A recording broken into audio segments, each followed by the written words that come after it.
The first scream cut through the afternoon air like a blade through silk. Rowan dropped the bundle of healing herbs she had been gathering and ran toward the sound without thinking. Her boots pounded against the dirt path that wound through Greymere village. Smoke rose in black columns from the eastern quarter, not cooking fires, not controlled burns, the acrid smell of homes burning, of lives ending. She rounded the corner into the market square and stopped, her breath caught in her throat. The rogues had come. 6 of them, massive wolves with matted fur and eyes that glowed with sickly yellow light. They moved through the village with terrible purpose, not hunting for food, hunting for blood, for terror, for something darker that Rowan's guardian Thea had warned her about in whispered conversations late at night. These were not normal rogues. Normal rogues were desperate, starving. They attacked livestock, avoided populated areas, ran when confronted by pack warriors. These rogues wore leather collars etched with symbols that made Rowan's eyes hurt when she looked at them too long. Dark magic, blood magic, the kind that corrupted wolf and human alike, the kind that turned shifters into weapons that knew no mercy. A woman ran past Rowan.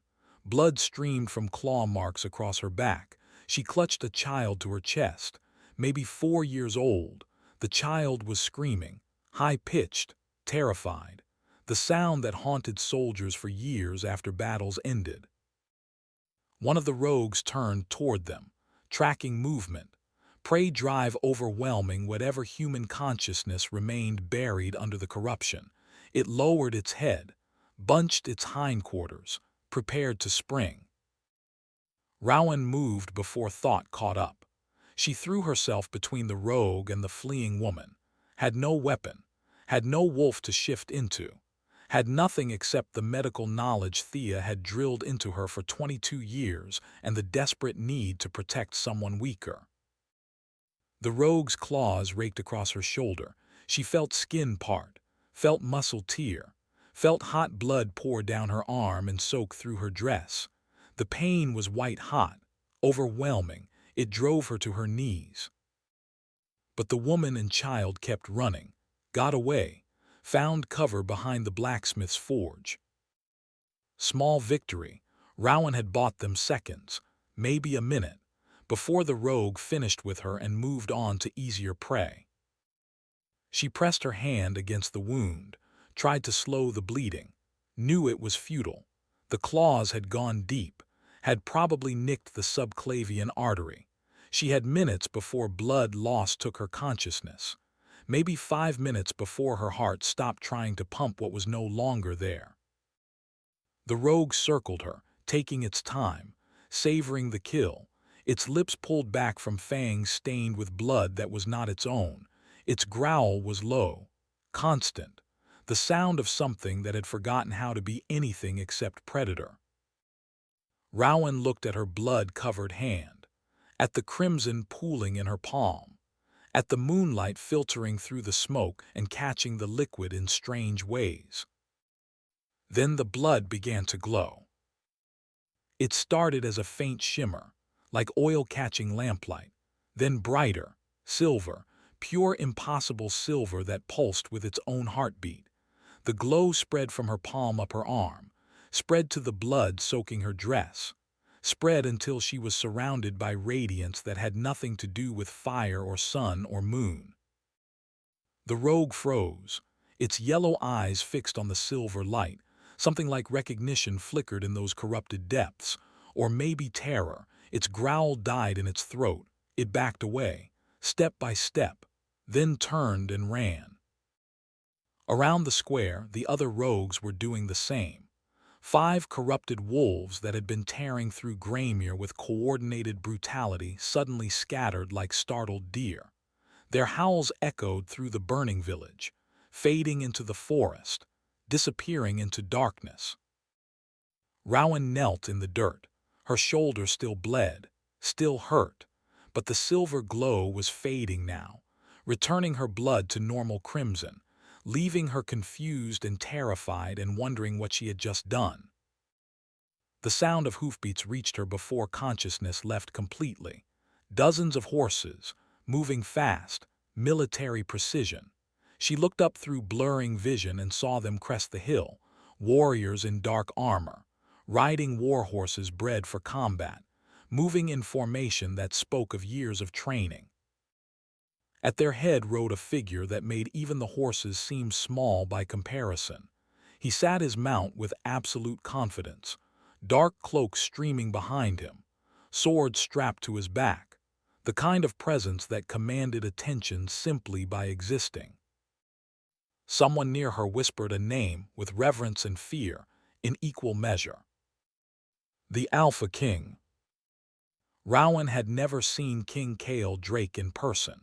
Few people had. He ruled the 5 territories from the capital 200 miles east, a distant figure of authority whose decrees arrived through messengers and whose face appeared on wanted posters for criminals and recruitment notices for the royal guard. The stories said he was young for a king, barely 30, that he had taken the throne after his father died 2 years ago under circumstances that remained unclear, that he trained with his warriors instead of staying safe behind castle walls, that he led from the front when battles came.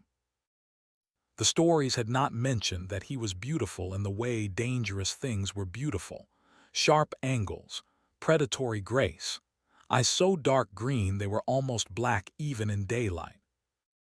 He dismounted before his horse had fully stopped, moved toward her with purpose. His boots were muddy. His armor showed scratches from recent combat. This was not a king playing at war. This was a warrior who happened to wear a crown. He knelt beside her, close enough that she could smell horse and leather, and something underneath that her wolfless senses could barely detect. The scent of alpha, of power so concentrated it made the air feel heavier.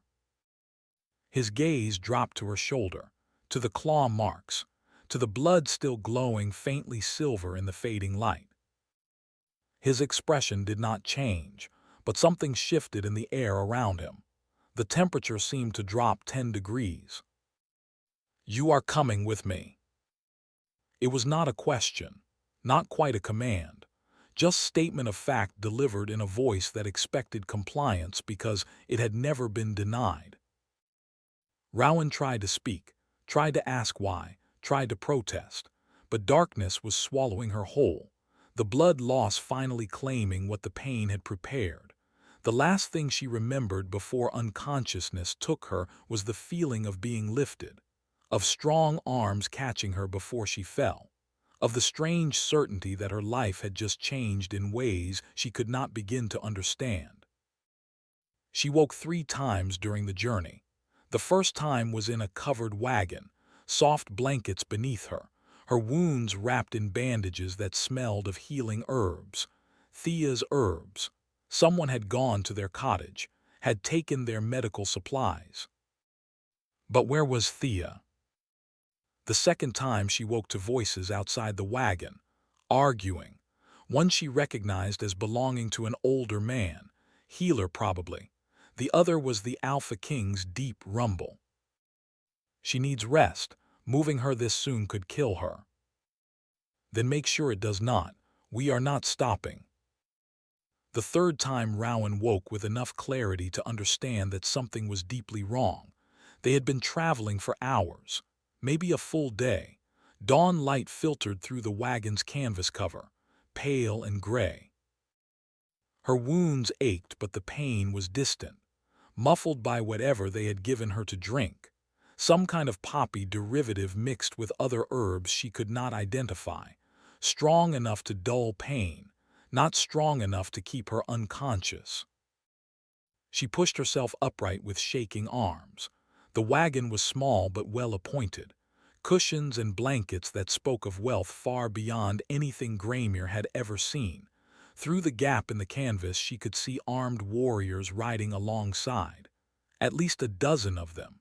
Their armor bore the same insignia, 3 stars over a crescent moon, the royal crest. This was not protection, this was captivity. Rowan waited until the next stop, when the guards dismounted to water the horses. Then she slipped through the canvas on the opposite side and ran. She made it perhaps 50 feet before someone caught her arm. A guard, young, apologetic. He steered her back toward the wagon without a word, without force, just gentle inevitability. The Alpha King did not even look at her when they passed him. He was studying a map with one of his commanders, utterly unconcerned with her failed escape, as if he had expected it, as if he knew she had nowhere to go. The second attempt happened on the third day. They had stopped to make camp in a clearing surrounded by old-growth forest. Rowan waited until full dark, until the guards changed shifts and there was a brief moment of distraction. Then she ran for the trees. 4 guards caught up to her within seconds. They formed a loose circle, not threatening, just blocking every avenue of escape. One of them was a woman with a scar running down her cheek. She held up both hands in a placating gesture. "Easy, no one is going to hurt you. Just come back to camp." Rowan's voice shook, but she kept her chin up. "Let me go. I have done nothing wrong. You have no right to hold me." "The king's orders." "I do not care about the king's orders." The woman's expression hardened. "You should. Now stop making this difficult." She reached for Rowan's arm, not roughly, just firmly, the way you would guide a stubborn child. But something in Rowan snapped. 3 days of fear and confusion and helplessness boiled over into rage, and that rage found an outlet she had not known existed. Power exploded outward from her chest. It was not light this time, or not just light. It was a pulse of pure silver energy that rippled through the air like a stone dropped in still water, like the surface of a pond when something beneath disturbed it. The guard staggered backward, gasping. The woman who had touched her collapsed to her knees with a strangled scream.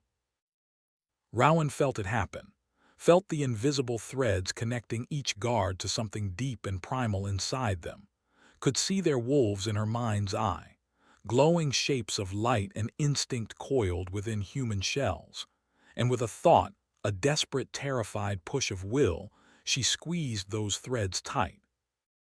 The guard's wolves went silent. For 10 endless seconds, 4 trained warriors were nothing more than human, no enhanced strength, no heightened senses, no connection to the beast that defined them, just fragile flesh and terror. Then the power snapped back like an overstretched rope and Rowan collapsed. She heard the guards sobbing, heard their wolves howling in relief inside their minds, heard heavy footsteps approaching through the undergrowth. The Alpha King looked down at her with an expression she could not read. Behind him, more guards were helping their companions to their feet. The woman with the scar was crying, great heaving sobs that spoke of violation deeper than any physical wound. Kael's voice was quiet when he spoke, controlled, but there was steel underneath. "Bring her back to camp, post double watches. If she tries to run again, sedate her." Rowan wanted to fight, to scream, to demand answers, but exhaustion dragged her down into darkness before she could form the words. When she woke again, they had reached the capital. The castle rose from the landscape like something from legend, all pale stone and soaring towers that caught the afternoon sun, a fortress and palace combined, built to withstand sieges and impress foreign dignitaries in equal measure. The capital city sprawled around its base, thousands of buildings housing tens of thousands of people, more humanity than Rowan had seen in her entire life. They entered through a side gate, avoiding the main thoroughfare. Rowan caught glimpses of curious faces, heard whispers that followed their passage. Then they were inside, riding through courtyards and under arched colonnades until finally stopping before a heavy wooden door. The Alpha King dismounted first. He moved with the fluid grace of someone utterly comfortable in his own skin. No wasted motion, every gesture purposeful. When he turned to help Rowan down from the wagon, she flinched away from his touch. His expression flickered, something that might have been annoyance or understanding, then settled back into neutrality. Commander Marcus. A man stepped forward, middle-aged and competent, looking with gray threading through his dark hair. He saluted crisply. "Your Majesty." "Take her to the East Wing, post guards, make her comfortable, but she does not leave without my permission." "Of course, and the woman from Graymere, the Guardian." Kael's jaw tightened almost imperceptibly.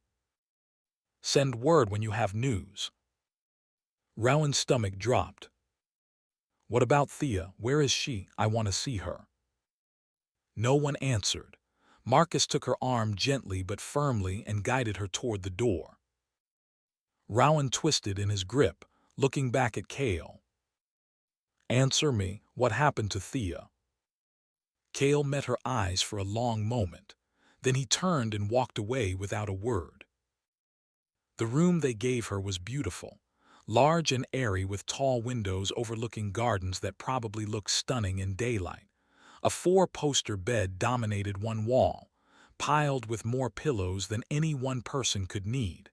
There was a writing desk, a wardrobe, even a small table set with fresh fruit and bread. It was still a cage. Rowan paced until her legs ached, then collapsed on the bed and tried to make sense of what was happening. The blood, the power, the way the rogues had fled, the way the guards had looked at her with fear. What was she? A knock interrupted her spiraling thoughts. A woman entered without waiting for permission, old and severe-looking, carrying a wooden chest. "From the house in Graymere. Commander Marcus thought you would want your belongings." The chest was Thea's. Rowan recognized the carved flowers on the lid, remembered tracing them with her fingers as a child. Her hands shook as she opened it. Inside were her few possessions: 2 dresses, a comb, the book of pressed flowers she had kept since she was 10, and underneath those, things she had never seen before: documents tied with faded ribbon, a medallion on a silver chain, its surface engraved with the image of a crescent moon wrapped in chains, and a letter sealed with wax, addressed in Thea's careful handwriting. "For when she bleeds silver." Rowan's breath caught. The seal was already broken. Someone had read this before giving it to her. Before she could open the letter, the door opened again. Commander Marcus entered.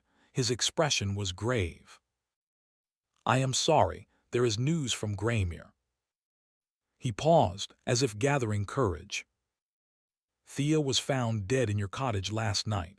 Her throat was cut." The world tilted.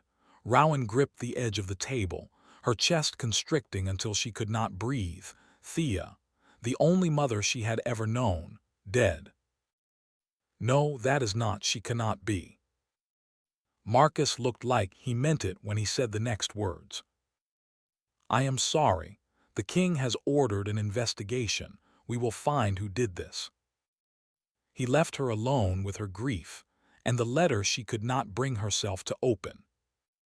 Outside the windows the sun set slowly, painting the sky in shades of orange and gold. Somewhere in this vast castle, the Alpha King who had stolen her from her home was reading the same documents, learning the same secrets. And Thea, who had kept those secrets for 22 years, was dead. Rowan curled up on the foreign bed in the foreign room and wept until sleep finally claimed her. But even in dreams, she saw silver blood and yellow eyes, and a figure in shadows with a blade dripping red. 3 days passed before Rowan saw the Alpha King again. 3 days of pacing the beautiful room, of staring at Thea's unopened letter, of trying to understand why she was here instead of home, burying the only family she had ever known. Guards brought meals she could not eat. A healer came twice daily to check her wounds, which were healing faster than they should. The silver glow had faded from her blood, but the memory remained bright and impossible in her mind. On the fourth morning, Commander Marcus arrived with an escort of 4 guards. "His Majesty requests your presence." It was not a request. The phrasing suggested politeness, but the armed escort made the reality clear. They led her deep into the castle, down staircases that grew progressively older and more worn. The air turned cool and damp. Torches replaced the oil lamps of the upper floors, casting dancing shadows on stone walls that predated the current structure by centuries. The Alpha King waited at the bottom, standing before a massive iron door inscribed with warnings in a script Rowan could not read. He had traded his travel-stained clothes for formal attire, black and silver. That made him look every inch the ruler he was. His dark beard was neatly trimmed, his long hair bound back. Only his eyes remained the same, that intense green that seemed to see straight through her. "Leave us." The guards obeyed, though Marcus hesitated, cast one worried glance back before disappearing up the stairs. The silence that followed was oppressive, broken only by the distant drip of water somewhere in the darkness. Kael spoke without preamble. "You want to know why you are here. I want to go home. I want to bury Thea. I want you to leave me alone." His expression did not change. "What do you know about your blood, about what you are?" "Nothing. I am wolfless. I have always been wolfless. The rest is I do not know what it is." He studied her for a long moment, as if weighing whether to believe her. Then he turned and placed his palm flat against the iron door. It swung inward with a groan of ancient hinges, revealing a chamber beyond. "Come with me. There are things you need to see." The room was a repository of secrets. Shelves lined 3 walls, crammed with leather-bound volumes and loose parchments yellowed with age. A table in the center held more documents, these ones laid out as if recently studied. The air smelled of dust and old paper and something underneath that might have been blood. Kael lifted one of the volumes, handling it with the care of someone touching something poisonous. He opened it to a page marked with ribbon and held it out to Rowan. "My grandfather's journal, read." The handwriting was precise, almost beautiful, which made the words it formed all the more horrifying.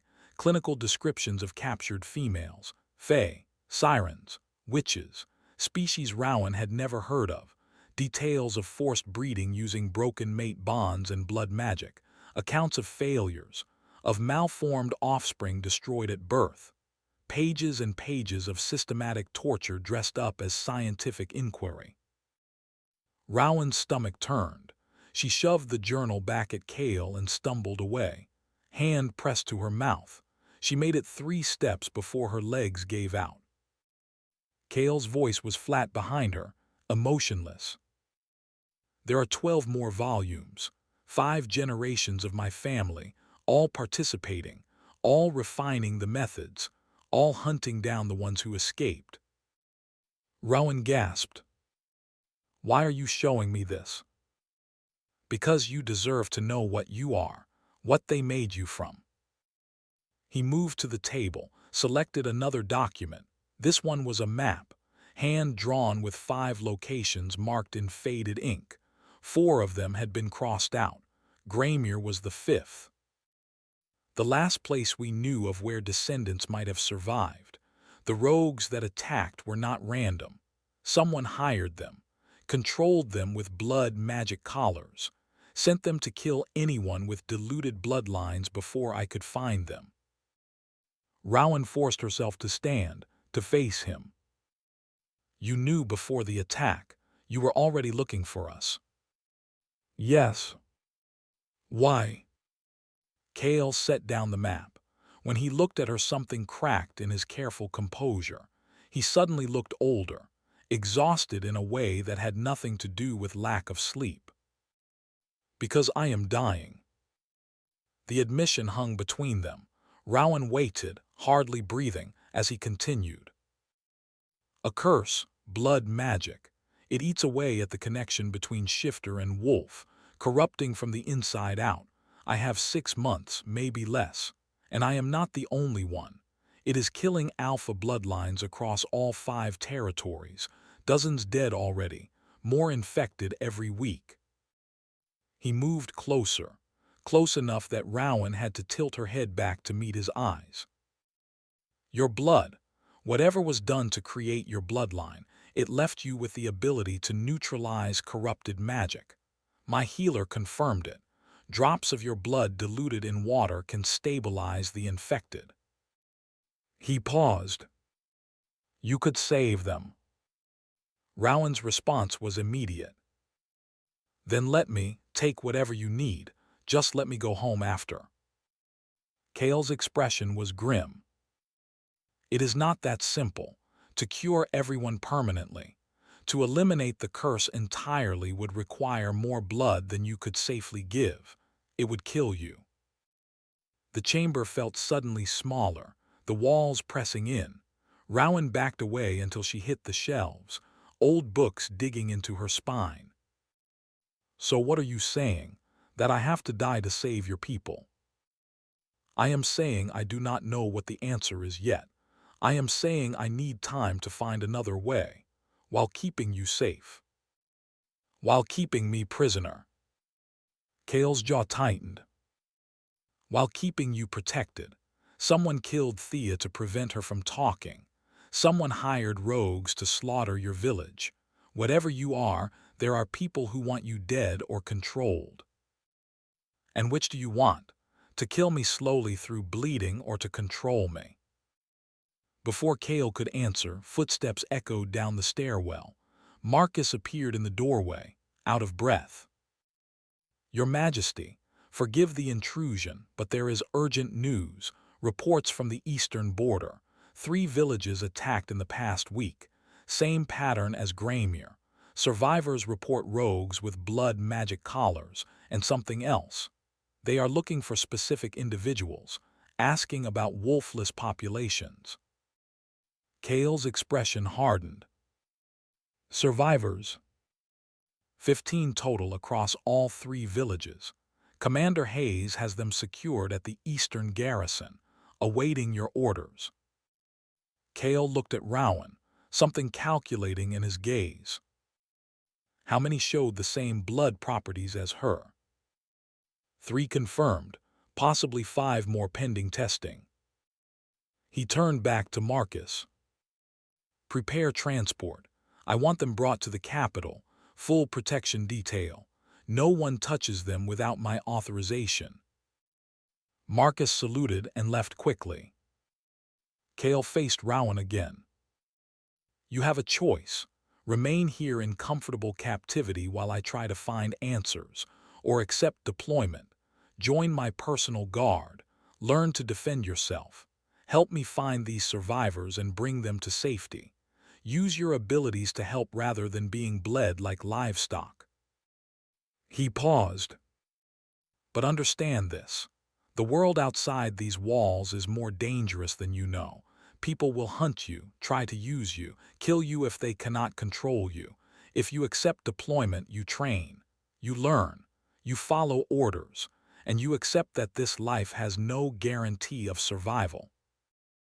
Rowan thought of Thea dead in their cottage, thought of Graymere burning, thought of 3 villages attacked and 15 survivors who were probably just as confused and terrified as she was. Thought of sitting in this beautiful cage while others fought, while the curse spread, while more people died. Not acceptable. She met Kael's gaze. I accept. I will train, I will deploy, I will help your people, but on one condition. Name it. You find who killed Thea. You bring them to justice. And you swear to me that you will never lie about what I am or what you intend to do with me. Kael studied her for 3 long seconds, Then he extended his hand. Agreed. Rowan took his hand. His grip was warm, calloused, the hand of someone who trained with weapons and rode horses and led from the front. The moment their skin touched, something shifted, a pull, like recognition at a level deeper than thought. The genetic bond from the wagon journey flared to life, not complete, not activated, but present, waiting. Kael felt it too. His eyes widened fractionally. He released her hand and stepped back. Training begins tomorrow at dawn. Do not be late. He left without another word, leaving Rowan alone in the repository of her family's sins. She looked at the journals, at the maps, at the evidence of generations of cruelty dressed up as research. Then she turned and walked back to her room, back to Thea's letter. This time she opened it. My dearest Rowan, if you are reading this, then I am gone and you have bled silver. I prayed this day would never come. Prayed you could live your whole life never knowing what you are, never bearing the weight I carried for 22 years. But the world is cruel, and secrets kept in darkness always find the light eventually. Your mother was Fae, not half Fae, not diluted bloodline, pure lunar blood, the last of her kind after the purges 200 years ago. The royal family found her in the northern wastes, brought her here in chains, kept her in a cell for 20 years. I was her guard, young, foolish. I believed what they told me, that she was dangerous, that containing her protected the realm, that the experiments were necessary. Then they made her pregnant, forced conception through blood magic and broken mate bonds. They wanted to create something new, something that could be controlled, a weapon that combined Fae power with shifter durability. She endured things that should have killed her a dozen times over, but she survived. For you, only for you. I was assigned to monitor the pregnancy, to make sure she lived long enough to deliver, but something changed in me during those months, watching her sing to you through her cell walls, watching her choose to live despite agony just so you could be born. When labor came, I helped her, held her hand, promised her I would keep you safe. She looked at me with those amber eyes, the same eyes you have, and she made me swear. Promise me she will never be a weapon. Promise me she will choose her own path. Promise me she will be free. I promised. She died 3 days after you were born, not from childbirth, from the experiments. Her body finally giving out after years of torture, but she held on long enough to see you, to touch your face once, to whisper your name. I smuggled you out that same night, ran with you wrapped in my cloak. My sister Myra helped, gave us fake papers, safe passage to the border territories. We have been running ever since. Your blood is your mother's gift. It purifies corruption, breaks blood magic, heals what should not be healable, but it also marks you, makes you target for those who would use such power. The royal family believes you died with your mother. I staged evidence, burned documents, created false trails, but if they discover you live, they will come. They will try to cage you as they caged her. Do not let them. You are not weapon. You are not tool. You are my daughter in every way that matters, and you deserve freedom your mother died to give you. If the Alpha King has you, be wary. His bloodline created this nightmare. His grandfather ordered your mother's capture. His father continued the experiments. He may be different, may be better, but trust is earned, not given. Stay alive, stay free, and if you ever have the chance, destroy every record of what they did. Burn the journals, scatter the ashes. Make sure no one can ever do this again. I love you. I am sorry I could not protect you better. I am sorry for the burden you must now carry. But I know you. You are stronger than you believe, braver than you know, and you will survive this. You are your mother's daughter, and she was the strongest person I ever knew. With all my love. Thea. Rowan read the letter 3 times, each pass revealing new details, new horrors, new truths that recontextualized her entire life. Her mother had been prisoner for 20 years, had endured torture and experimentation and forced pregnancy, had died so Rowan could live. And Thea, not her blood mother but her mother in every way that mattered, had risked everything to save her, had spent 22 years running, hiding, protecting a secret that would have gotten them both killed. Now Thea was dead, murdered to prevent this information from reaching Rowan, to prevent her from knowing what she was. Rowan folded the letter carefully, placed it back in the chest with her mother's medallion. The silver moon, wrapped in chains, felt heavier now that she understood its meaning. She looked out the window, at the castle gardens below, at the walls that surrounded this place, at the guards posted at every entrance. Different cage than her mother's cell, more comfortable, but still cage. She thought about Kael's offer, training, deployment, using her abilities to help rather than being used. It was not freedom, but it was closer than captivity. And if she trained, if she learned to fight and defend herself, maybe someday she could be truly free, could fulfill Thea's last request, could destroy the journals and make sure this never happened again. Tomorrow, training began tomorrow. Rowan slept fitfully that night. Dreams filled with silver blood and amber eyes, and a woman she had never met but whose sacrifice defined her entire existence. Dawn came too early, a knock on her door, a servant with simple clothes, leather pants, linen shirt, boots designed for movement not fashion. Training clothes, practical, functional. Rowan dressed quickly, found a guard waiting outside her door, young man, maybe 25, he introduced himself as Corporal Dane. I am to escort you to the training yards, Commander Marcus's orders.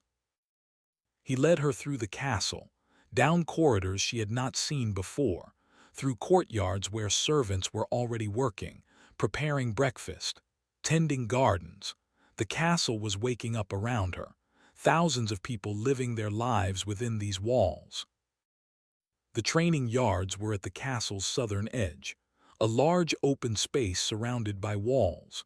Weapons racks lined one side, archery targets at the far end, a section marked off for hand-to-hand combat. And in the center, 20 warriors running formation drills. Commander Marcus stood watching them, his arms crossed, his expression critical. He noticed Rowan's arrival and nodded. You are punctual. Good. Soldiers who cannot wake on time cannot be trusted in combat. He gestured to the warriors. This is the King's Guard, His Majesty's personal unit, elite warriors selected from the best fighters in all 5 territories. If you deploy with them, which means you train with them. One of the warriors broke formation, approached, female, tall, scarred, the same woman Rowan had accidentally stripped of her wolf 3 nights ago. The woman stopped in front of Rowan. Her expression was unreadable. I am Hayes, Senior Weapons Instructor. His Majesty assigned me to train you personally. She gestured to the weapons racks. Can you use any of these? Rowan looked at the swords, spears, bows, staffs, an arsenal that would equip a small army. No, I'm a healer, not a fighter. Hayes nodded as if she had expected that answer. Then we start with basics, unarmed combat, learning to move, to fall without injury, to protect yourself when weapons fail. She led Rowan to the hand-to-hand area. Attack me. What? Attack me, try to hit me, use whatever you know. Rowan hesitated, then threw a clumsy punch. Hayes sidestepped easily, grabbed Rowan's wrist, twisted. Rowan found herself face down on the ground before she understood what happened. Hayes released her. Again. The next 6 hours were lesson in humility. Every attack Rowan attempted ended with her on the ground. Every defensive move she tried was bypassed easily. Hayes was patient, explaining each technique, demonstrating slowly, then executing at full speed to show what it looked like in real combat. By midday, Rowan was bruised, exhausted, her muscles screaming, but she had learned how to fall properly, how to protect her head, how to roll with momentum instead of fighting it. Small victories. Lunch was brought to the training yard. Simple food, bread, cheese, dried meat, the kind of fair soldiers ate, functional, not fancy. Hayes sat beside her, eating in silence, then spoke without looking at Rowan. "What you did 3 nights ago, taking my wolf, I have never felt anything like that before. I am sorry. I did not know what I was doing, did not mean to hurt you." Hayes shook her head. "You saved your life. That is what matters, but you need to understand something. What you can do, that power, it terrifies people, makes them see you as threat even when you mean no harm." She met Rowan's eyes. "If you want to survive here, you need to be more than just powerful. You need to be competent, need to earn respect through skill, through proving you can stand with warriors, not just against them. That is why I am training." Hayes almost smiled. "Good, then let us continue." The afternoon focused on weapons. Hayes started with staff, long wooden pole, simple, no edges, hard to kill someone with but useful for defense and distance control. Rowan learned basic strikes, basic blocks, the mechanics of leverage and momentum, how smaller fighter could defeat larger opponent through technique rather than strength. By evening she could execute simple combinations, could defend against Hayes's slow attacks, could maintain proper stance and footwork. Progress small but real. Training ended at sunset. Rowan limped back to her room, every muscle hurt. Bruises covered her arms and legs. She had never been so exhausted in her life. But she had also never felt more capable. The pattern continued for 12 days. Wake at dawn, train until midday, eat, train until evening, collapse, sleep, repeat. Each day introduced new skills, new weapons, new scenarios. Hand-to-hand became sword work, staff became spear, individual drills became sparring with multiple opponents. The Kingsguard accepted her slowly, tested her constantly, not with cruelty but with standards. They did not care that she was wolfless. They cared whether she could keep pace during conditioning runs, whether she could hold formation during drill, whether she stayed calm when they simulated combat with real weapons moving at real speed. Corporal Dane became something like friend. He was young, enthusiastic, treated training like puzzle to solve rather than ordeal to endure. He showed Rowan shortcuts, tricks, the small things that made difference between competence and mastery. Hayes remained stern, demanding but fair. She pushed Rowan hard, never accepted half effort, never allowed excuses. But she also protected Rowan from the warriors who pushed too hard, who forgot she was learning. On day 8, Kael joined them for morning drills. He moved through the formations with his warriors, not as observer, as participant. He ran the same conditioning, sparred with the same intensity, took the same corrections when his technique slipped. Rowan watched him fight Hayes, watched him use strength and speed and experience to press her back, watched Hayes adapt, use technique to neutralize his advantages. The match ended in draw, both breathing hard, both grinning with competitive fire. That was when Rowan understood. Kael was not playing at being warrior king. He was warrior who happened to rule. His respect from these soldiers came from standing with them, training with them, proving through action that he would never ask them to face something he would not face himself. On day 10, Kael sparred with Rowan. Brief match. He held back obviously, moved at quarter speed, let her work through combinations without pressure. But even at quarter speed she could feel the difference. The precision, the economy, every movement purposeful, no wasted energy, no telegraph, just smooth, efficient violence that would be overwhelming at full intensity. He disarmed her gently, tapped her shoulder with the training sword. Better, your footwork has improved, but you drop your guard when you transition from defense to offense, creates opening. He demonstrated, showed her the flaw, explained the correction. Rowan tried again, focused on keeping guard up, managed 3 exchanges before he disarmed her again. Kael nodded. Good, you learn quickly. It was simple praise, professional assessment, but something in Rowan's chest warmed. On day 12, Marcus pulled her aside after evening training. His Majesty wants you to accompany a patrol tomorrow, eastern villages, investigating reports of rogue activity, low risk, observation only, but real deployment. Rowan's exhaustion disappeared. I am ready. Marcus studied her. I know you are. That is why he is sending you. The patrol departed at dawn, 12 warriors on horseback. Rowan rode beside Hayes. Her seat was awkward, unpracticed, but functional. Another skill learned during training. Basic horsemanship. Enough to travel, not enough for cavalry charges. Kael led personally. He wore armor, carried his sword, looked every inch the warrior king. They rode east for 6 hours, through farmland, through forest, following reports that had come to the capital 3 days ago, rogues spotted, tracks found, possible den location.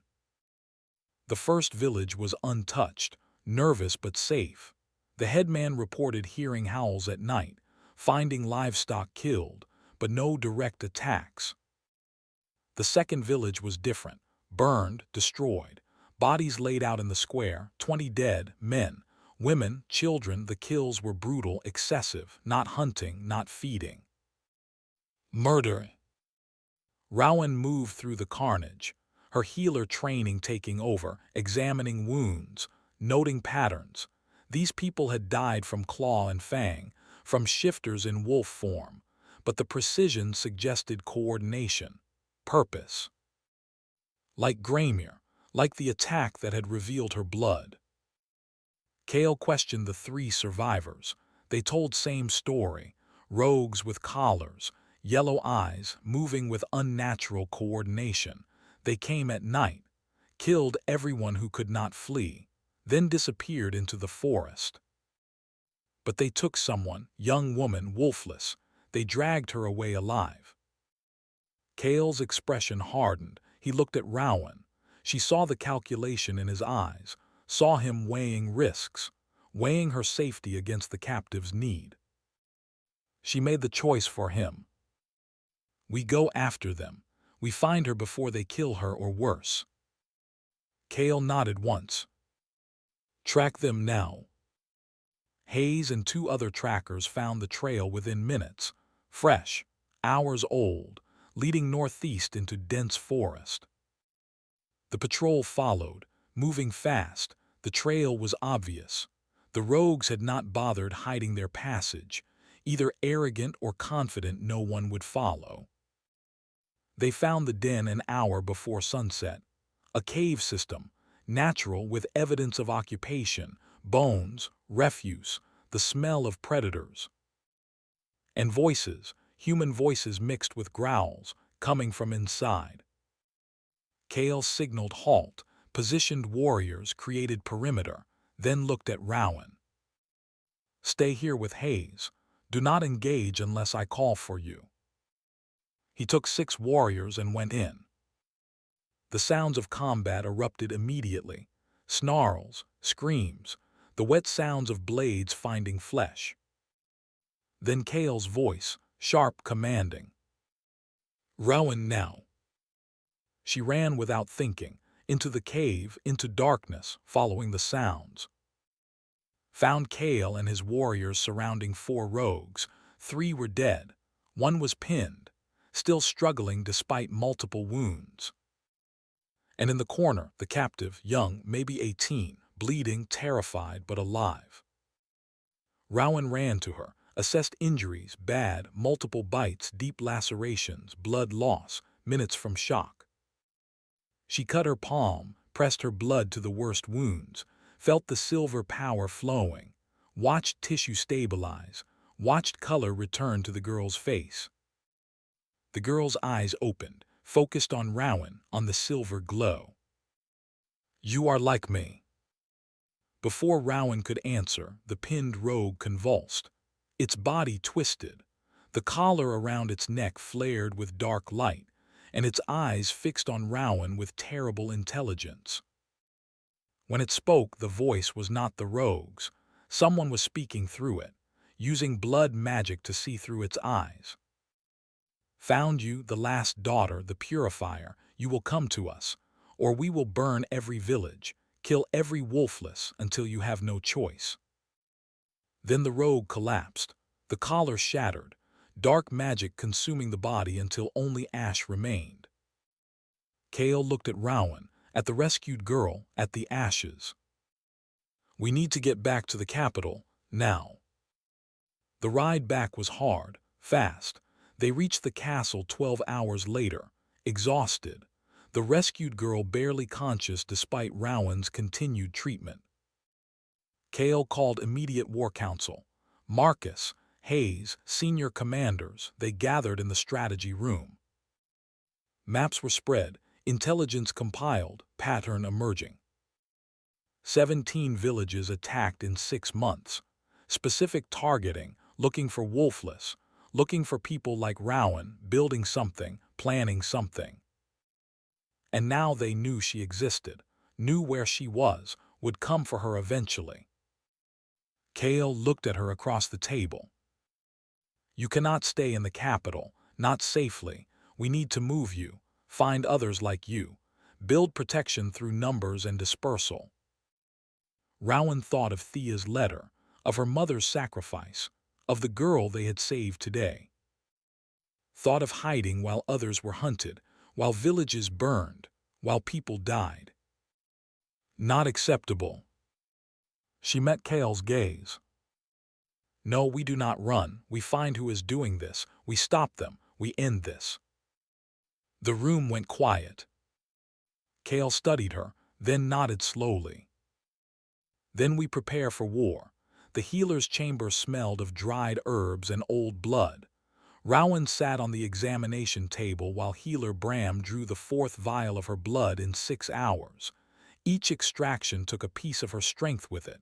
Her hands trembled slightly, not from fear, from depletion. The room was lit by oil lamps that cast dancing shadows on stone walls. No windows this deep in the castle, just cold air that seemed to seep from the very rock. Rowan focused on her breathing while the needle found her vein again. The sharp sting had stopped registering after the 7th draw. Now it was just pressure, the warm flow of blood leaving her body. Bram was 60, former battlefield surgeon who had served 3 kings before Kael. His hands were steady despite the tremor that affected his left side when he was tired. Old injury. A rogue's claws had carved through his shoulder during the Second Border War 15 years ago. He had told her about it during the first round of testing, how he had continued working for 6 hours after the injury, had stitched himself between patients, had only collapsed when the last wounded warrior was stabilized and sent to recovery. Rowan understood that mentality. The ability to function past the point where the body screamed for rest. It was survival, learned through necessity, honed through repetition. Bram labeled the latest vial with careful script, added it to the collection on the wooden tray. 14 samples total, enough to begin serious study of what made her blood different, what gave it the power to neutralize blood magic, to break curses, to heal what should not be healable. The vials sat in neat rows, dark red, almost black in the lamplight, each one a piece of her rendered down to component parts. You need food, protein.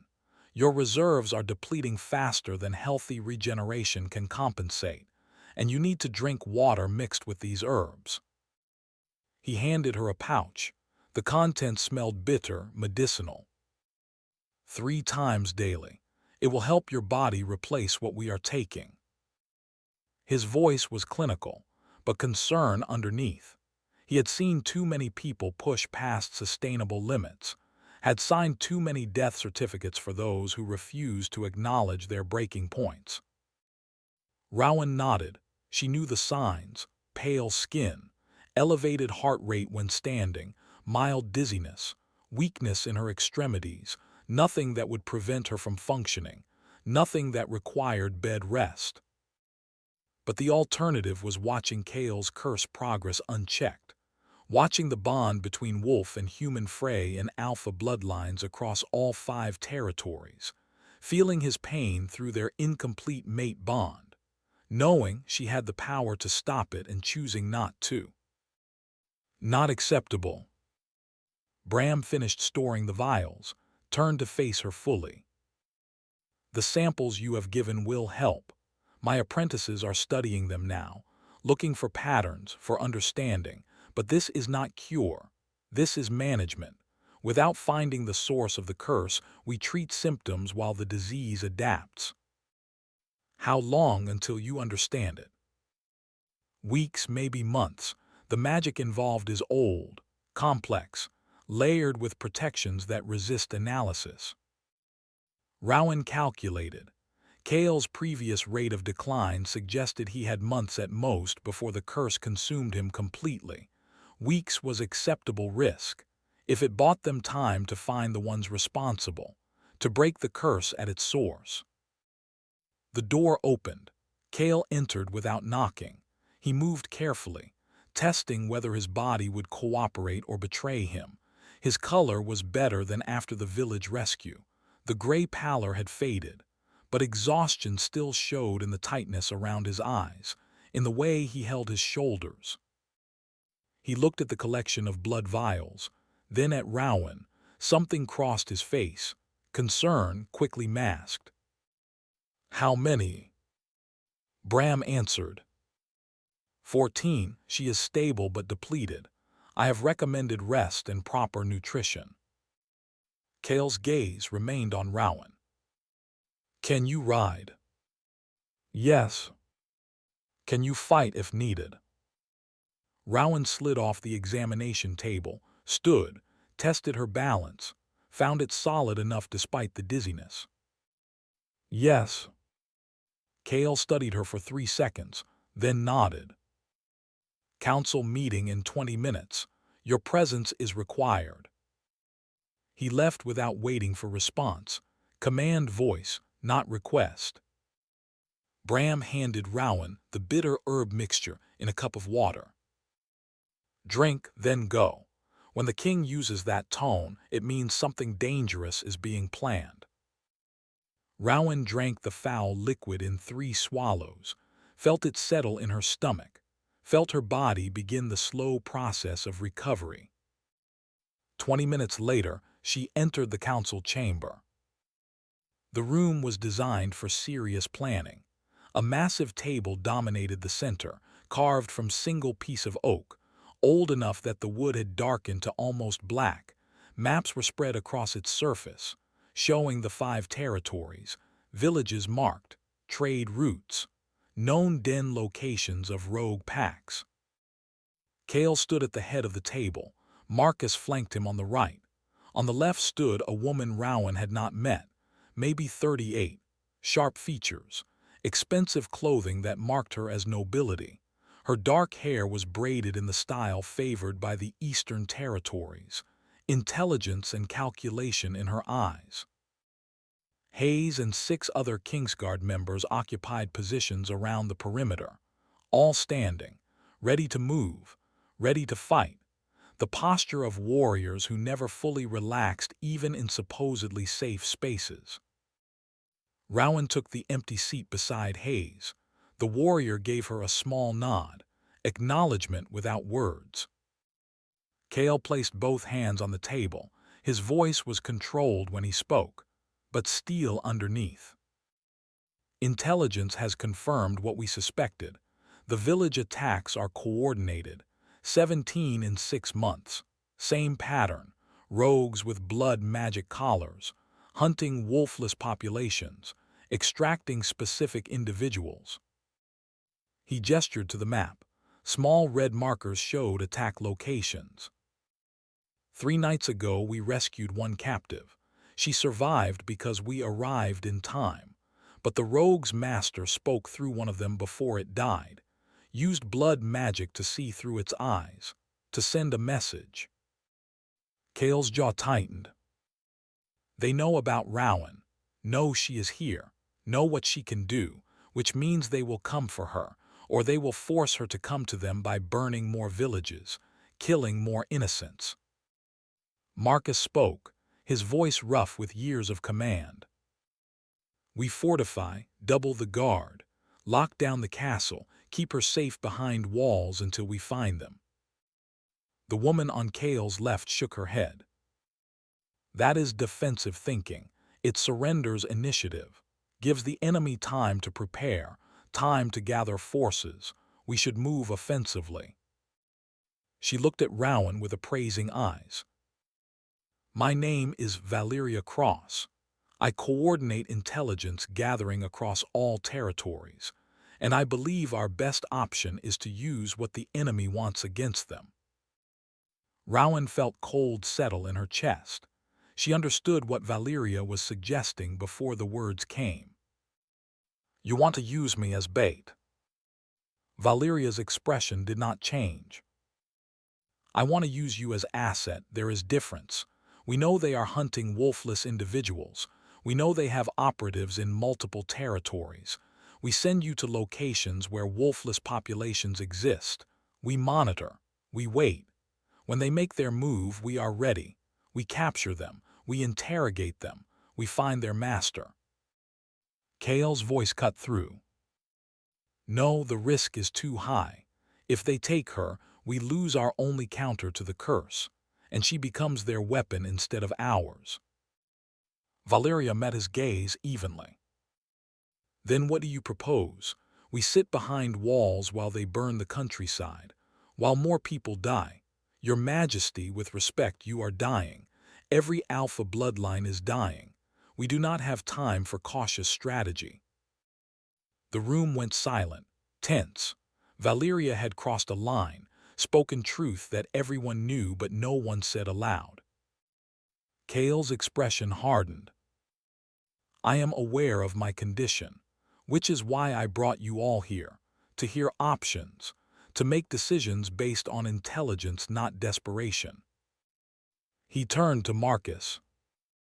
The survivors from the 3 eastern villages, have they been secured? Yes, 15 total. They arrived at the castle 2 days ago. All are being housed in the west wing under guard. How many show the same abilities as Rowan? 3 confirmed. Blood tests show they can disrupt blood magic bonds, weaker than Rowan's ability, but present. Kael nodded slowly, processing. We need more information. We need to know how widespread this bloodline is, how many others exist, where they are hiding, because if we can gather them, protect them, we create redundancy. The enemy cannot target one person if there are dozens. He looked around the table. I am authorizing reconnaissance missions. 7 teams, each sent to villages that intelligence suggests might have wolfless populations with these abilities. Observation only. Do not engage unless attacked. Report back within 5 days. Marcus pulled out a scroll, began assigning teams to locations. Cavalry units, each composed of 4 skilled warriors, enough to defend themselves, not enough to appear threatening. Hayes leaned close to Rowan, whispered, "You will deploy with the 4th team to a village called Silverhold, 3 days ride north.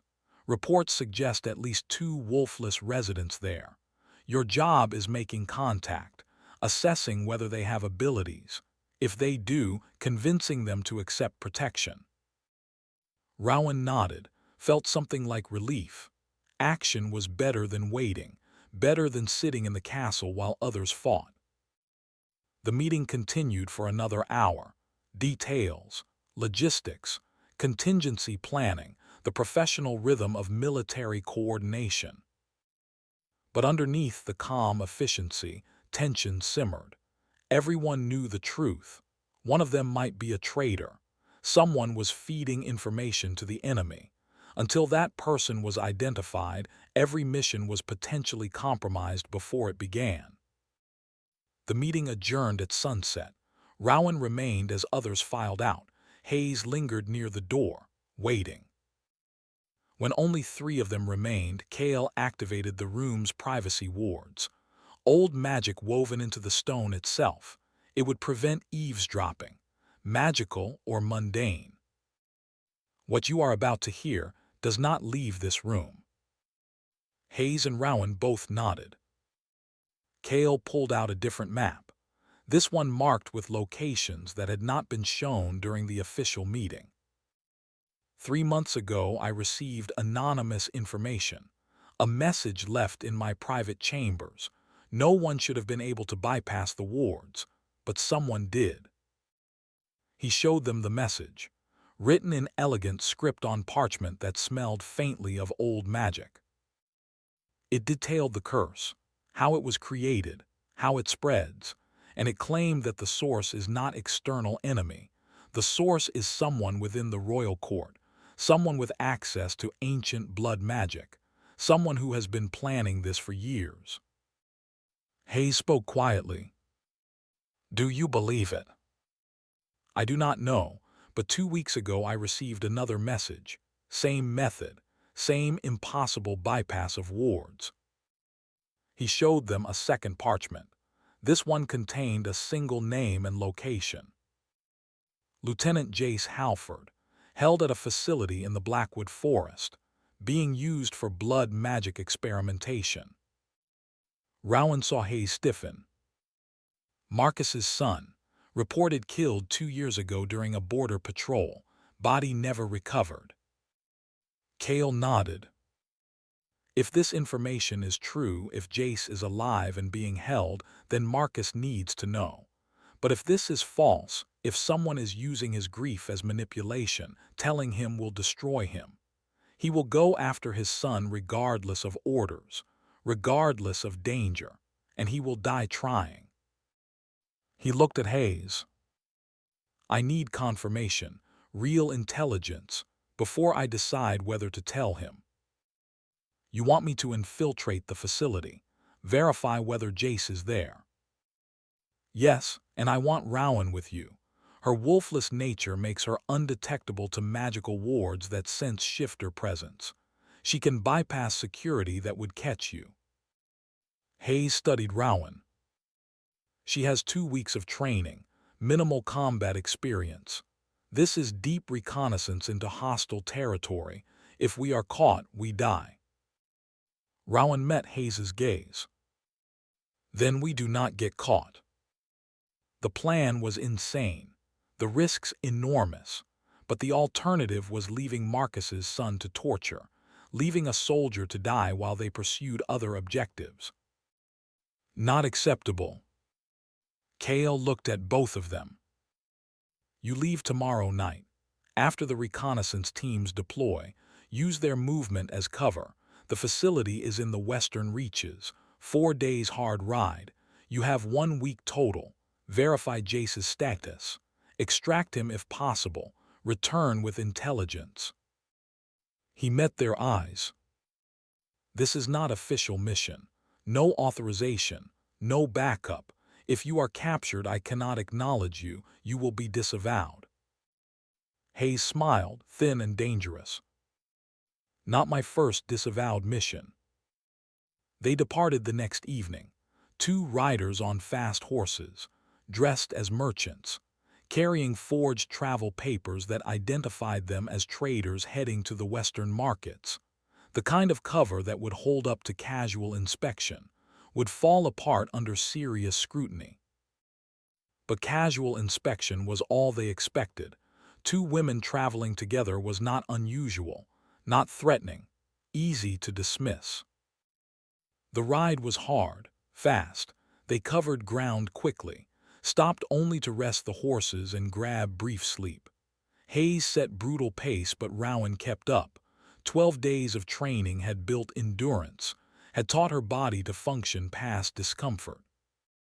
They reached the Blackwood forest on the fourth day, ancient trees that blocked out sunlight even at midday. The kind of forest where old magic still lingered, where things that should not exist sometimes did.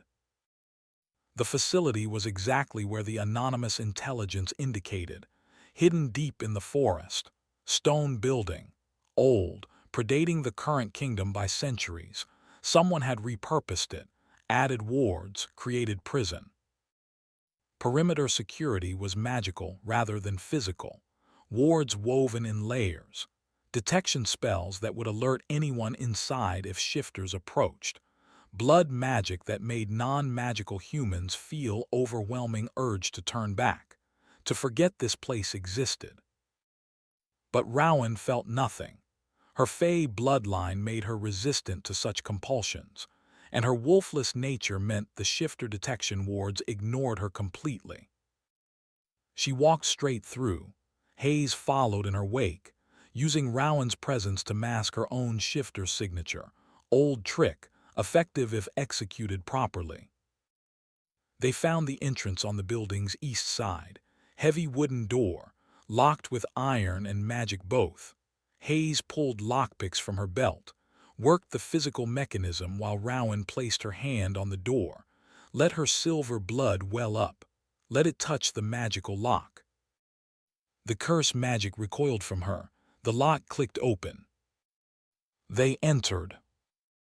The interior was dark, cold, lit by torches that burned with unnatural green flame, blood magic fueling them. The air smelled wrong, like copper and rot, and something underneath that made Rowan's stomach turn. They descended, following stone stairs that spiraled down into earth, 3 levels, 4, 5. The temperature dropped with each level, the smell got worse. At the 6th level they found the cells.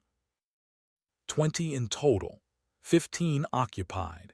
Each prisoner showed signs of blood magic experimentation. Strange marks carved into skin, eyes that glowed faintly with corrupted power, the hollow look of people who had been broken and remade into something else. Hayes moved between cells, checking faces, looking for one specific person, found him in cell 12. Jace Halford had been 25 when he disappeared, healthy, strong, full of the confidence young warriors carried. The man in the cell barely resembled that description. He was skeletal, starved, covered in scars from repeated cutting, from blood extraction, from experiments that had tried to force wolf characteristics onto someone who had been born fully human. But it was him, Marcus's son, alive, barely. Hayes whispered into the darkness, her voice cracking. "Jace, can you hear me?" The man in the cell looked up, his eyes focused slowly, as if seeing was difficult, as if his mind was not fully present. When he spoke, his voice was broken, rough from screaming. "No one comes. Father said no one would come, said I was mistake, said I deserved this." Hayes moved to the cell door, began working the lock. "Your father never said that. Your father thinks you are dead. He grieves for you every day. We are getting you out." The lock clicked open. Jay stumbled out, collapsed. Hayes caught him. Rowan approached, assessed his condition. Malnutrition, dehydration, infection from the carved marks, blood loss from continuous extraction, and something else. The experiments had left traces of corrupted magic in his system. It was eating at him, slowly killing him from inside. She cut her palm, pressed her blood to the worst of his wounds, felt her power flowing, neutralizing the corruption, stabilizing the damage. Jace's eyes cleared slightly, focused on her. You are like the others, the ones they brought here, the wolfless ones with silver blood. Before Rowan could answer, bells began ringing. Alarm! Someone had detected their intrusion, or someone had been watching, waiting for this moment. Hayes, cursed, pulled Jace upright. We need to move, now. They ran back up the stairs, Jace stumbling between them, Rowan supporting one side, Hayes the other. The sound of footsteps echoed below, pursuit, multiple people, armed. They reached the ground level, burst through the door, found themselves surrounded. 12 guards, armed with swords, bows, and leading them Valeria Cross. She stood calmly, as if she had been expecting them. Her expensive clothes were replaced with armor, practical, designed for combat, not court. She smiled when she saw Rowan. Thank you for making this easy. I was wondering how to draw you out of the castle, but you came to me instead. How convenient. Hayes moved fast, drew her sword, engaged the nearest guard. Steel rang against steel. She was skilled, faster than any of them. She cut through 2 guards in seconds. But there were too many. They pressed in, surrounded her, forced her to defensive position. Rowan had only the training staff Hayes had given her. Basic weapon, not designed for serious combat, but it was what she had. A guard lunged, she blocked, used leverage to redirect his momentum, sent him stumbling past. Another attacked from the side, she spun, staff cracking across his knees. He went down. But more came. They were not trying to kill her, trying to capture, to take her alive. Jace surprised them all, despite his condition, despite his weakness. He fought, used desperate strength and nothing to lose, grabbed a fallen sword, swung wildly, kept the guards back through sheer unpredictability.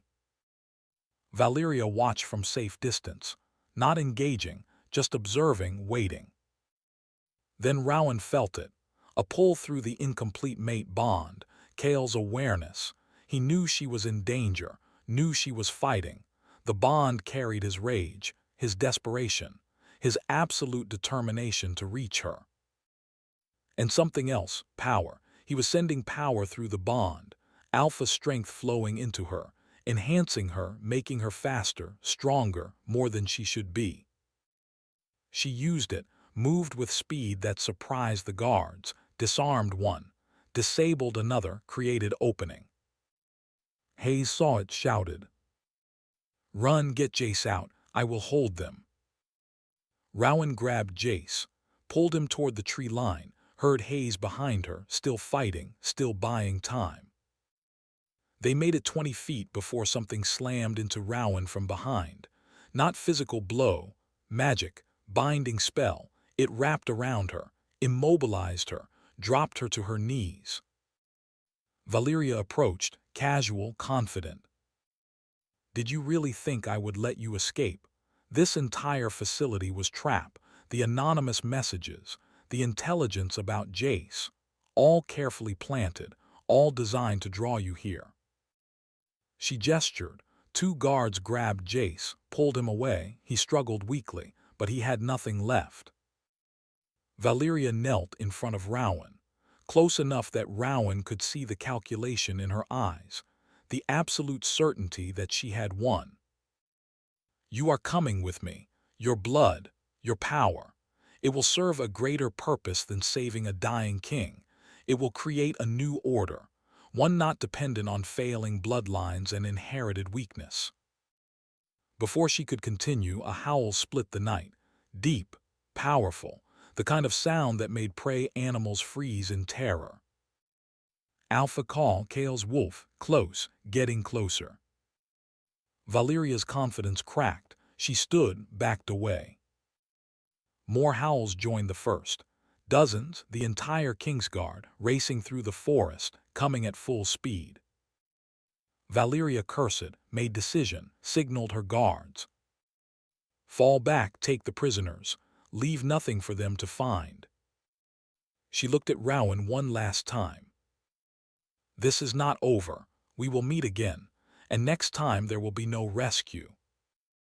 Then she was gone, her guards dragging Jace with them, disappearing into the forest, using magic to mask their trail. The binding spell released, Rowan collapsed, gasping, fighting to stay conscious. Hayes limped to her side, bleeding from multiple cuts, but alive, functional. "Can you ride?" Rowan nodded, forced herself upright. The Kingsguard arrived minutes later, Kael in the lead. He had shifted. His wolf was massive, black fur, green eyes that glowed in the darkness, the kind of predator that ruled through strength and will. He shifted back to human form, approached Rowan, checked her for injuries with hands that shook slightly. "You are hurt." "Not seriously, but Jace, they took him, Valeria took him." Kael's expression went cold, hard. "Valeria."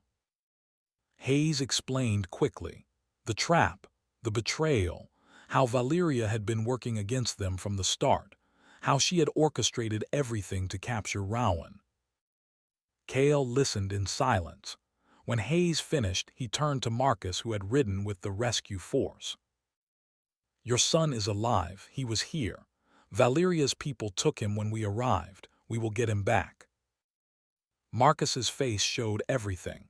Hope, rage, grief, relief all at once. He managed one word. "Where?" "That is what we need to find out." They rode hard back to the capital, reached it 3 days later, exhausted, injured, but alive. Kael called emergency council. Different members this time. Only those he knew beyond doubt were loyal. Marcus, Hayes, Rowan, 4 other senior warriors who had served his father and grandfather, who had earned trust through decades. He laid out the evidence. Valeria's betrayal, the facility in the Blackwood, the experiments on wolfless prisoners, Jace's capture. And then he revealed the final piece. "Our intelligence network has intercepted communications, coded messages. We broke the cipher 2 days ago. They confirm what we suspected. The curse was created deliberately, weaponized, deployed 3 months ago through contaminated ceremonial wine. Every alpha bloodline family who participated in the spring equinox celebration was infected." He paused, let that sink in. "The wine came from my own cellars, from supplies that should have been secure, which means the poisoning happened here, in the capital, by someone with access." Marcus spoke. Valeria had that access. As intelligence coordinator, she could move freely, could bypass security. But she did not work alone. The curse's creation required expert knowledge of blood magic, required materials that are restricted, required time and privacy to perform rituals. She had help, probably from outside the kingdom. Kael changed the map, showed a new location, far to the west, in territory that was technically unclaimed, contested ground between kingdoms. "Our sources say Valeria fled here, to an old fortress, once used by my grandfather for his experiments, abandoned for 30 years, recently reoccupied." He met Rowan's eyes. "This is where they are taking Jace. This is where they are gathering wolfless prisoners. This is where the curse was created. And this is where we need to go if we want to end this." Rowan felt the weight of what he was saying, felt the incomplete mate bond humming with his determination, with his pain, with the knowledge that time was running out. "How long?" Kael's voice was quiet. The curse is accelerating, adapting to your blood treatments. I have 3 weeks, maybe less. After that, the bond between my wolf and human sides will sever completely. I will die, and within months every other alpha bloodline will follow. The room was silent. Then Rowan spoke. Then we have 3 weeks. 3 weeks to find the fortress, to break the curse at its source, to save Jace and the others, to end this. She stood, met Kael's gaze. And we do not waste a single day. Kael nodded slowly, then addressed the room. We ride in 3 days, time enough to gather supplies, to scout the route, to prepare for what may be our final battle. He looked at each person. This is volunteer mission.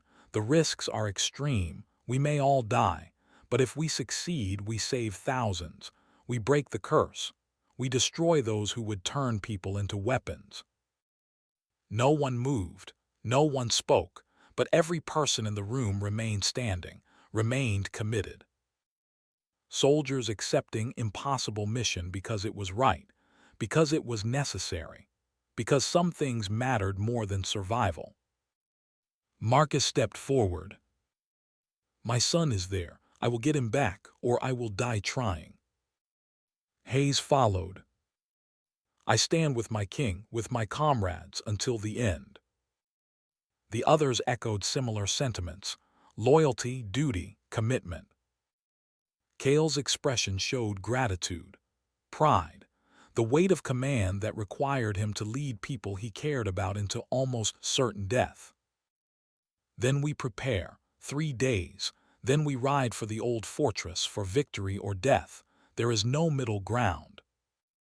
The meeting ended. Warriors filed out to begin preparations, to write letters to families, to make peace with whatever faith they held, to ready themselves for what came next. Rowan remained, so did Kael. The room emptied until only they were left. Kael moved to the window, looked out at the castle grounds, at the training yards where warriors drilled, at the walls that had protected this kingdom for generations. I am sorry. His voice was quiet, tired. Sorry I brought you into this. Sorry your life became this. Sorry you have to choose between helping me and being free. Rowan joined him at the window. You did not bring me into this.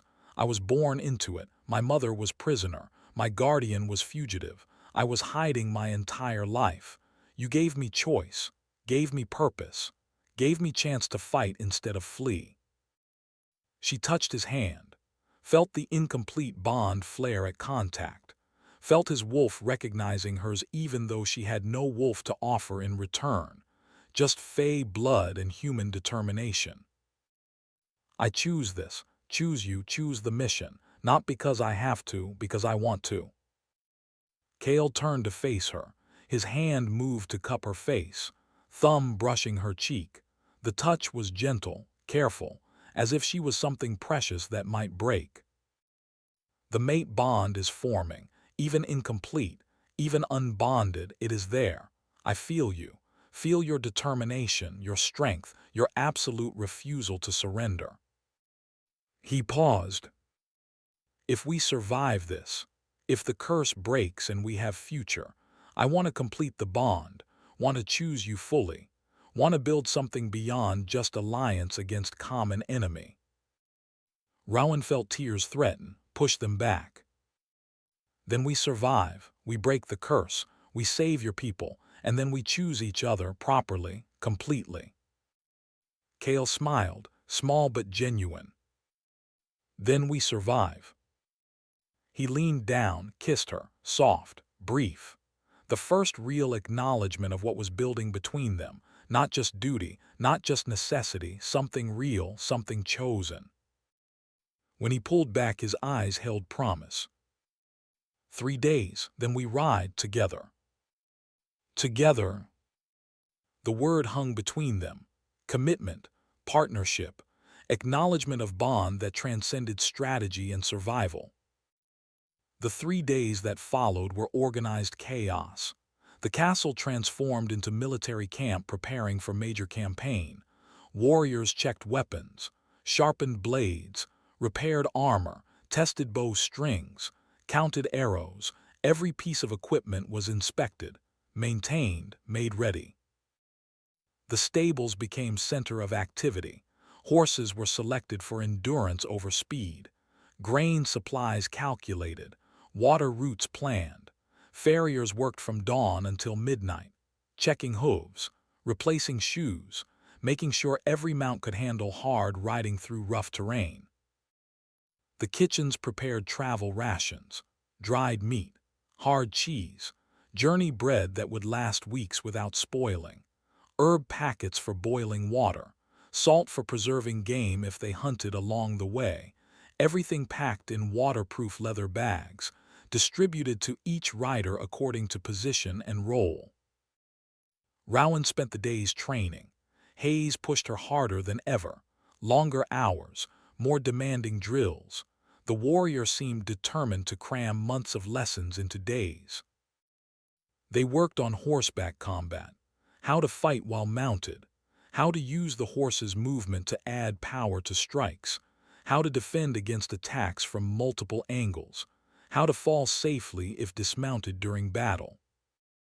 They practiced with real weapons now, not training staffs, real swords, lighter than the ones warriors carried, designed for speed and precision rather than overwhelming force, but deadly nonetheless. Hayes showed her how to target vital points, how to disable rather than kill when possible, how to create space when surrounded, how to use terrain and obstacles to equalize numbers. The training was brutal. Rowan collected new bruises daily. Her muscles screamed. Her hands blistered from gripping weapons, but she improved. Each day she lasted longer in sparring. Each day her strikes landed cleaner. Each day her defensive positioning got better. On the second evening, Kael joined them. Watched Hayes put Rowan through advanced disarming techniques. When they finished, he approached. "May I?" He gestured to the practice swords. Hayes handed him one, stepped back to observe. Kael and Rowan circled each other. He moved with casual confidence, the ease of someone who had spent decades training, who had fought real battles, who knew exactly what he was capable of. He attacked with controlled intensity, fast enough to challenge, slow enough she could react, testing her defenses, finding her weak points, pushing her to adapt. Rowan defended, blocked, parried, used the techniques Hayes had drilled into her, managed to redirect 3 strikes before Kael's 4th slipped past her guard, tapped her ribs gently. "Dead." He reset, attacked again. Different pattern this time, different timing, found her weakness faster, disarmed her in 2 exchanges. Again. They went 15 rounds. Kael won every time, but the victories took longer, required more effort. By the final round, Rowan managed 7 exchanges before he tagged her shoulder. Kael stepped back, breathing slightly harder, nodded approval. "Much better. Your footwork has improved significantly. Your guard is tighter. Your counters are faster. You are learning to read your opponent, to anticipate. That will keep you alive when strength and speed are not enough." He returned the practice sword to Hayes. "Continue. She has potential. Do not let her waste it." Hayes saluted, waited until Kael left before speaking. High praise from him. He does not give compliments lightly. Rowan wiped sweat from her face. Her arms shook from exhaustion. "Does he think I am ready?" Hayes considered. "No one is ready for what we are riding into, but you are more ready than you were 3 weeks ago. That is all any of us can claim." The second night, Rowan visited the healer's chamber, donated 2 more vials of blood for emergency use, in case someone was injured during the journey and needed stabilization, in case she was not available or conscious. Bram stored the vials carefully, added preservation spells, explained the shelf life. 7 days before the magic faded. After that the blood would be normal, useless for curse breaking. 7 days to reach the fortress, find answers, break the curse, get back. Possible barely. The third morning Rowan woke before dawn, found she could not sleep. Too much anticipation, too much fear, too much awareness that this might be her last day in relative safety. She dressed in the traveling clothes that had been provided, leather pants designed for riding, linen shirt, wool cloak against cold, sturdy boots broken in over the past days so they would not blister on long marches.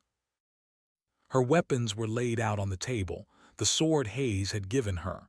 Light, balanced, lethal, a knife for close work, a small bow with practice quiver. She was not skilled archer, but Hayes had taught her enough to be dangerous at short range.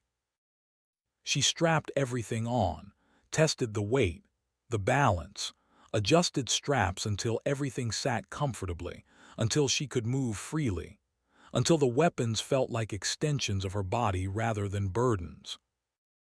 A knock on her door. Hayes entered without waiting. Time to move. We ride in 1 hour. The courtyard was organized chaos. 50 warriors preparing to deploy. Marcus's force. The main assault element that would approach the fortress from the east, creating distraction, drawing attention, while Kael's smaller team infiltrated from the west. Kael had explained the strategy during the final briefing. Two-prong attack. Marcus hits hard, makes noise, forces enemy to commit defenders. Meanwhile Kael takes 8 warriors through hidden approach, reaches the fortress core, finds the curse source, destroys it. Simple plan, which meant it would probably fall apart within first hour of contact. But simple plans were best, left less room for confusion, less chance of miscommunication, more flexibility when chaos inevitably arrived. Rowan found her horse, a mare, gray, steady temperament, not the fastest mount, but reliable, would not panic under pressure, would carry her where she needed to go. She checked the saddlebags, food, water, medical supplies, spare bowstring, fire-starting kit, rope, everything she might need for week-long campaign. Kael appeared beside her, mounted his own horse, a massive black stallion, war horse, bred for combat. It matched his alpha presence, powerful, intimidating, absolutely under control. "You ready?" His voice was quiet, meant only for her. Rowan met his eyes, saw concern there, saw determination, saw the weight of knowing he was leading people into danger. Some would not return. "As ready as I can be." Kael nodded, seemed to accept that. Then he reached down, took her hand, squeezed once. The incomplete mate bond flared at contact, warm, reassuring, carrying his absolute conviction, his refusal to surrender, his promise that they would survive this together. He released her hand, raised his voice to address the assembled warriors. "We ride to break a curse, to save our people, to destroy those who would turn individuals into weapons. Some of us will not return. That is reality of what we face. But those who fall will do so knowing they stood for something that mattered, that they fought for more than just themselves." He paused, met eyes across the courtyard. "Ride hard, fight well, trust each other. That is all I ask." The warriors responded with unified shout. Not words, just sound, acknowledgement, acceptance, commitment.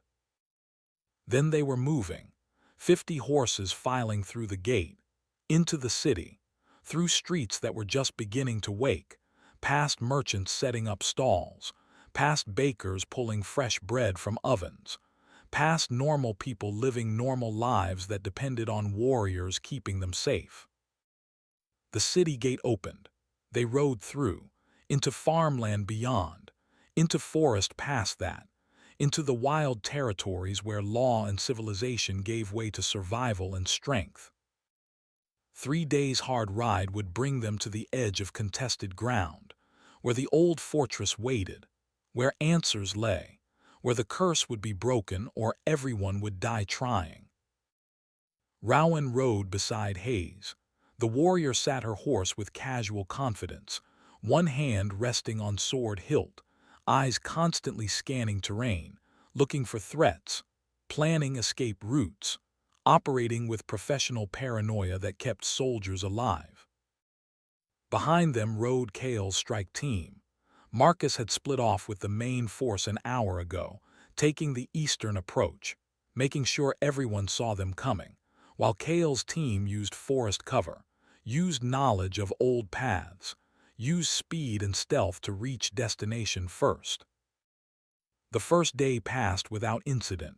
They covered good ground, made camp at sunset in clearing that offered defensive positions, sentries posted, horses secured, fires kept small and smokeless. Rowan sat with Hayes, eating travel rations, drinking water from cold stream, listening to warriors talk in low voices, telling stories, sharing memories, the way soldiers did before battle, reminding themselves what they fought for, who they fought beside. Kael joined them, sat close to Rowan, not touching, just present, the incomplete bond humming between them, comfortable silence. Hayes stood, gave them privacy, moved to check sentries. Kael spoke quietly. After this is over, after we break the curse and save Jace and stop Valyria, I want to complete the mate bond properly, with ceremony, with intention, with choice. He looked at her. If you still want that, if I have not gotten you killed or worse. Rowan leaned against his shoulder, felt solid muscle, felt steady heartbeat, felt the warmth of someone choosing to stand beside her. I will want that, will choose you, will bind myself to you properly, completely. She paused. Just survive long enough for me to have that choice. Kael's arm came around her, pulled her closer. Deal. They sat like that until the fire burned down, until stars filled the sky, until duty called them to separate watches, separate responsibilities. But the bond remained, growing stronger, deepening, becoming something that would survive whatever came next, or would break them both if one fell. The second day brought rain, cold, miserable, the kind that soaked through cloaks and made leather stick to skin, that turned trails to mud and made horses slip on rocks. They pushed through it, no choice. Time was critical, the curse was progressing. Kael could feel it.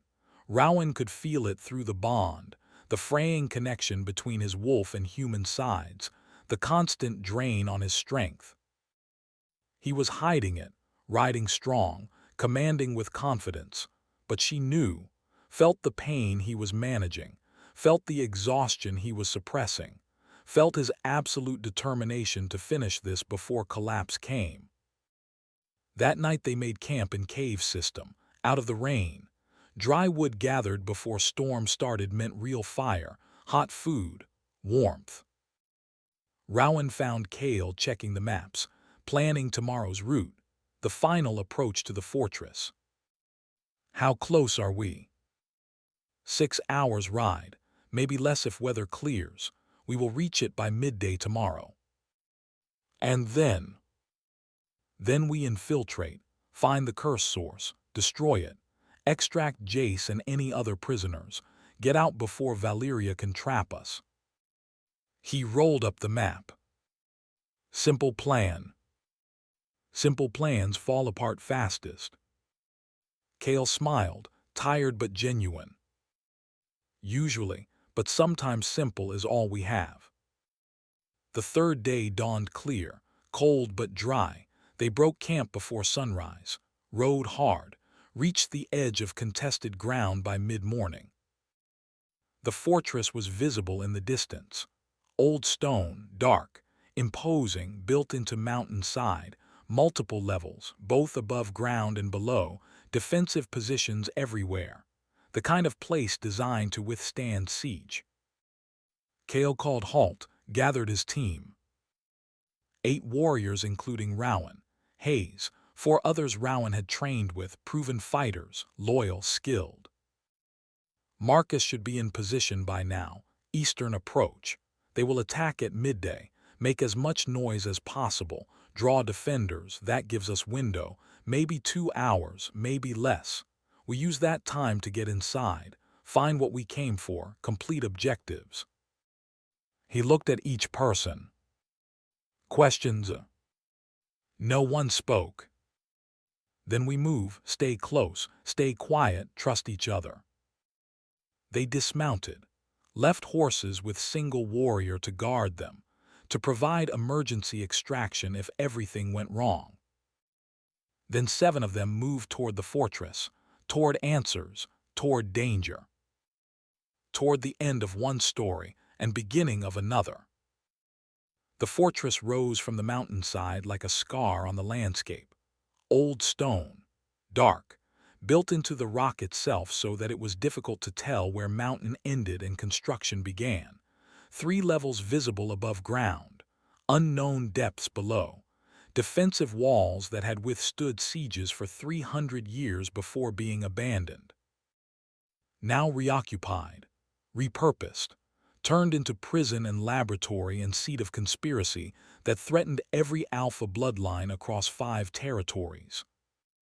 Rowan crouched behind an outcrop of stone, watching, studying approach routes, counting guards, 7 warriors beside her, Hayes, 4 others from the Kingsguard, and Kael. The Alpha King had insisted on leading personally, despite the curse eating at him, despite the bond between his wolf and human sides fraying more each day, despite knowing that this mission would probably kill him regardless of whether they succeeded.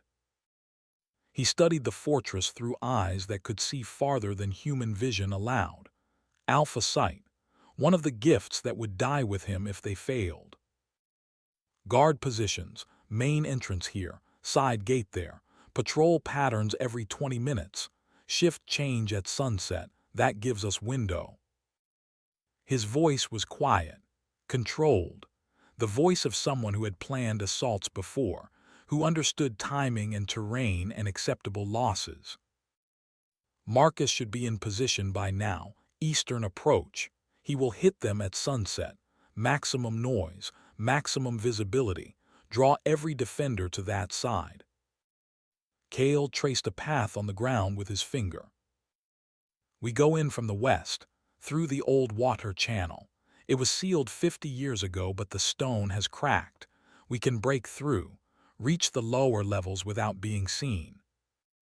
Hayes studied the route. Tight quarters, single file. If we meet resistance in the channel, we have no room to maneuver. I know, but it is our best option. Once inside, we split. Hayes takes 2 warriors, secure the dungeons, find Jace and any other prisoners, get them out. He looked at Rowan. You come with me, we find the curse source. The blood magic focus that is spreading the corruption. We destroy it. That breaks the curse, saves everyone who is infected. And Valeria. Kael's expression hardened. If we encounter her, we end her. She has betrayed the crown, murdered innocents, created weapons from people. There will be no trial, no mercy. The sun was beginning its descent toward the western peaks. Maybe 2 hours until sunset. 2 hours to get into position, to prepare, to make peace with the likelihood of not surviving the next few hours. Rowan checked her weapons. Sword, knife, small bow, not much against blood magic and creatures modified to be weapons, but it was what she had. What Hayes had taught her to use, what would have to be enough. Kael moved beside her, close. His hand found hers in the fading light. The incomplete mate bond flared at contact. Warm, alive, carrying his determination and his fear and his absolute conviction that this was right choice. If I fall, you do not stop. You complete the mission, you break the curse, you save everyone else. Promise me." Rowan squeezed his hand. "I promise, but you are not going to fall. We do this together. We survive together. We complete the bond properly when this is over." Kael's smile was tired, but real. "Deal." The water channel entrance was exactly where the old maps indicated, hidden behind collapsed rockfall that looked natural but had been carefully arranged decades ago when the fortress was abandoned. They moved the stones carefully, quietly, each piece lifted and set aside with minimal sound, creating opening barely wide enough for one person to squeeze through. The work took 20 minutes, precious time, but rushing would create noise, would alert guards, would compromise everything before they even entered. Hayes went first, sword drawn, moving into darkness with the confidence of someone who had done this kind of infiltration dozens of times. She disappeared into the black. One warrior followed, then another, creating chain of bodies descending into the mountain's heart. Rowan went forth. The channel was tight, cramped. Her shoulders brushed stone on both sides. Water had not flowed here in 50 years, but moisture still seeped through cracks in the ancient rock, made the stone slick, made footing treacherous. She moved carefully, one hand on the wall for balance, one hand on her sword hilt, following Hayes's faint outline ahead through darkness so complete it felt solid. The air smelled of earth and old water and something underneath that might have been blood, old blood, from when this channel had been used for more than just water transport, when it had been escape route, body disposal, the kind of dual purpose that old fortresses required. The channel descended at steep angle. Rowan felt the slope in her legs, felt her thighs burning from controlled descent, felt her boots slipping despite careful placement. Once she lost her footing completely, slid 3 feet before catching herself on an outcrop. Her heart hammered. One wrong slip could send her tumbling into darkness, into warriors below, creating cascade that would injure everyone. But she held, continued, focused on each step, each breath, each moment of controlled movement. The channel descended for what felt like miles but was probably only a few hundred feet. Rowan lost track of time in the darkness, lost sense of distance, just moved, followed, trusted. Then it opened into larger space. The change was sudden. The walls fell away. The air moved differently. Sound echoed instead of being absorbed by tight stone. They had reached the old reservoir, built to hold water for the fortress above during sieges, to ensure survival when enemies cut off external water sources. Now empty except for puddles of stagnant water and the smell of decay. Hayes struck flint to steel, created small flame, lit a torch she had carried down. The light revealed their surroundings in flickering orange glow.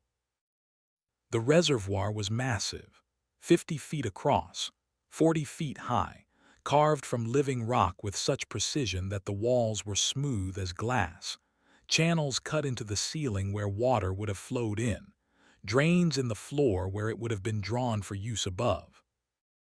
But most importantly, 3 exits, 3 tunnels leading away into darkness, each one large enough for single-file movement, each one potentially leading to different part of the fortress above. They gathered in the center, 7 warriors plus Rowan, breathing hard from the descent, wet from the moisture, but undetected, inside the enemy stronghold without raising alarm. Kael studied the 3 exits, consulted the mental map he had memorized from ancient architectural drawings, pointed to each tunnel in turn. Main fortress levels, up 300 feet, emerges in old storage chambers beneath the Great Hall, likely heavily guarded. That is where Valyria will have her headquarters, her war room, her command center. He pointed to the second tunnel. Deeper into the mountain, down another 200 feet. That is where the old dungeons were located, where prisoners were kept during the fortress's active years, where Jace and other captives will be held now. The third tunnel. Deeper still, down to the lowest levels, where the original builders conducted their darkest work. Blood rituals, dark magic, experiments. That is where Valeria will have placed the curse source. That is where we need to go. He looked at Hayes. Take Corporal Dane and Corporal Riley. Follow the dungeon tunnel. Find Jace. Find any other prisoners being held. Get them to the reservoir. Wait here. If we are not back in 2 hours, take the prisoners and leave through the water channel. Do not wait for us. Do not come looking. Just extract and report to Marcus. Hayes's expression showed she wanted to argue, wanted to stay with her king. But discipline won. She saluted. Yes, your majesty, 2 hours. She took her 2 warriors, disappeared into the dungeon tunnel, their torch light fading quickly into the darkness. Kael looked at the remaining 4 warriors. Rowan recognized them from training: Corporal Voss, Corporal Chen, Corporal Thorn, Corporal Marin, all veterans, all skilled, all understanding that this mission was likely one way. With me, we go to the lowest levels, we find the curse source, we destroy it. Rowan stays at my side. She is our only defense against blood magic traps and corrupted creatures. Protect her, keep her alive, nothing else matters. The 4 warriors nodded, moved into formation, Voss on point, Chen and Thorn flanking, Marin on rear guard, Kael and Rowan in the protected center. They took the deepest tunnel, the one that led down into the mountain's heart, into the places where sunlight had never reached, where air was stale, where ancient evil lingered like fog. The descent was gradual but relentless. The tunnel wound through solid rock, following natural fissures, taking advantage of existing cracks and weaknesses in the stone. The builders had been clever, had used the mountain itself as part of their structure, had created passages that were nearly impossible to find unless you knew where to look.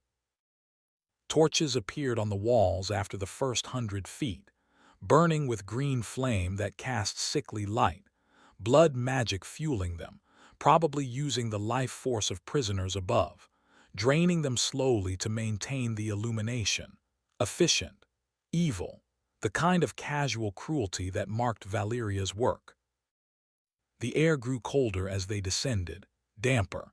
Rowan could see her breath, could feel the chill seeping through her wool cloak, through her leather armor, into her bones. And the smell, it grew worse with every step. Copper, blood, rot, death, and underneath something else. Something that made her skin crawl, the scent of dark magic, of corruption so deep it had infected the very stone. They found the first bodies 20 minutes into the descent. Guards, dead, torn apart with savage violence, not by weapons, by claws, by teeth, by something that had killed with animal fury and then left the bodies where they fell. But these were not random rogue attacks. The bodies were arranged, deliberately, 3 in a row, positioned to be visible from the tunnel entrance. Warning or bait, or both. Kael knelt beside one, examined the wounds with the careful attention of someone who had seen death many times, who could read violence like scholars read text.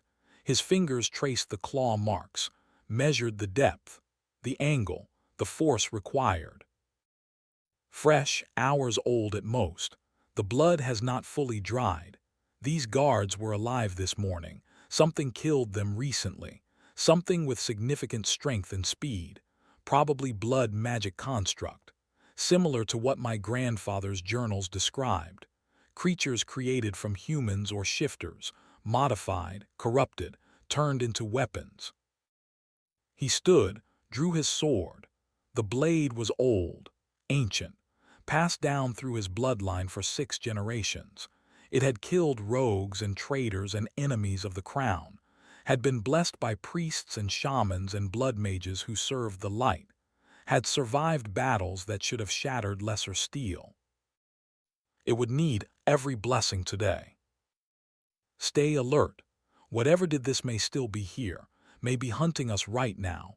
Do not separate. Do not pursue if something runs. Stay together. Protect Rowan. That is priority.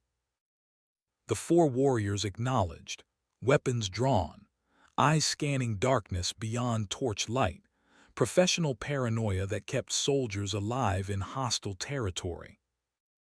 They continued deeper, past more bodies, more evidence of slaughter. The creature, whatever it was, had killed at least 15 guards, had torn through them with such overwhelming force that most had not even drawn weapons, had died surprised, unready, unable to defend themselves. Which meant the creature was fast, efficient, deadly beyond normal parameters. Rowan felt her heart rate increasing, felt fear building.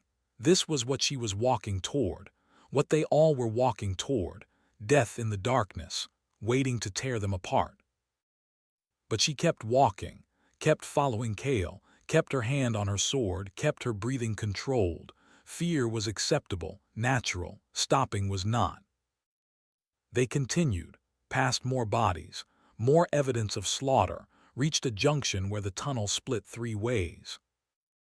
Before Kael could choose, something moved in the left passage, fast, predatory, eyes reflecting torchlight, yellow, hungry.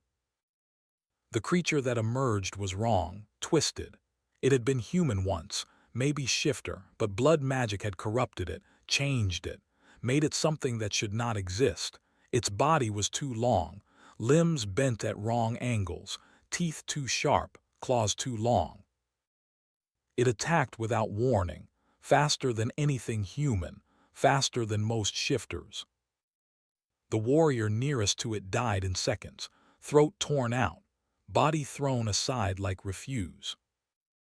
The others reacted instantly, swords out, formation, backs together, creating defensive circle.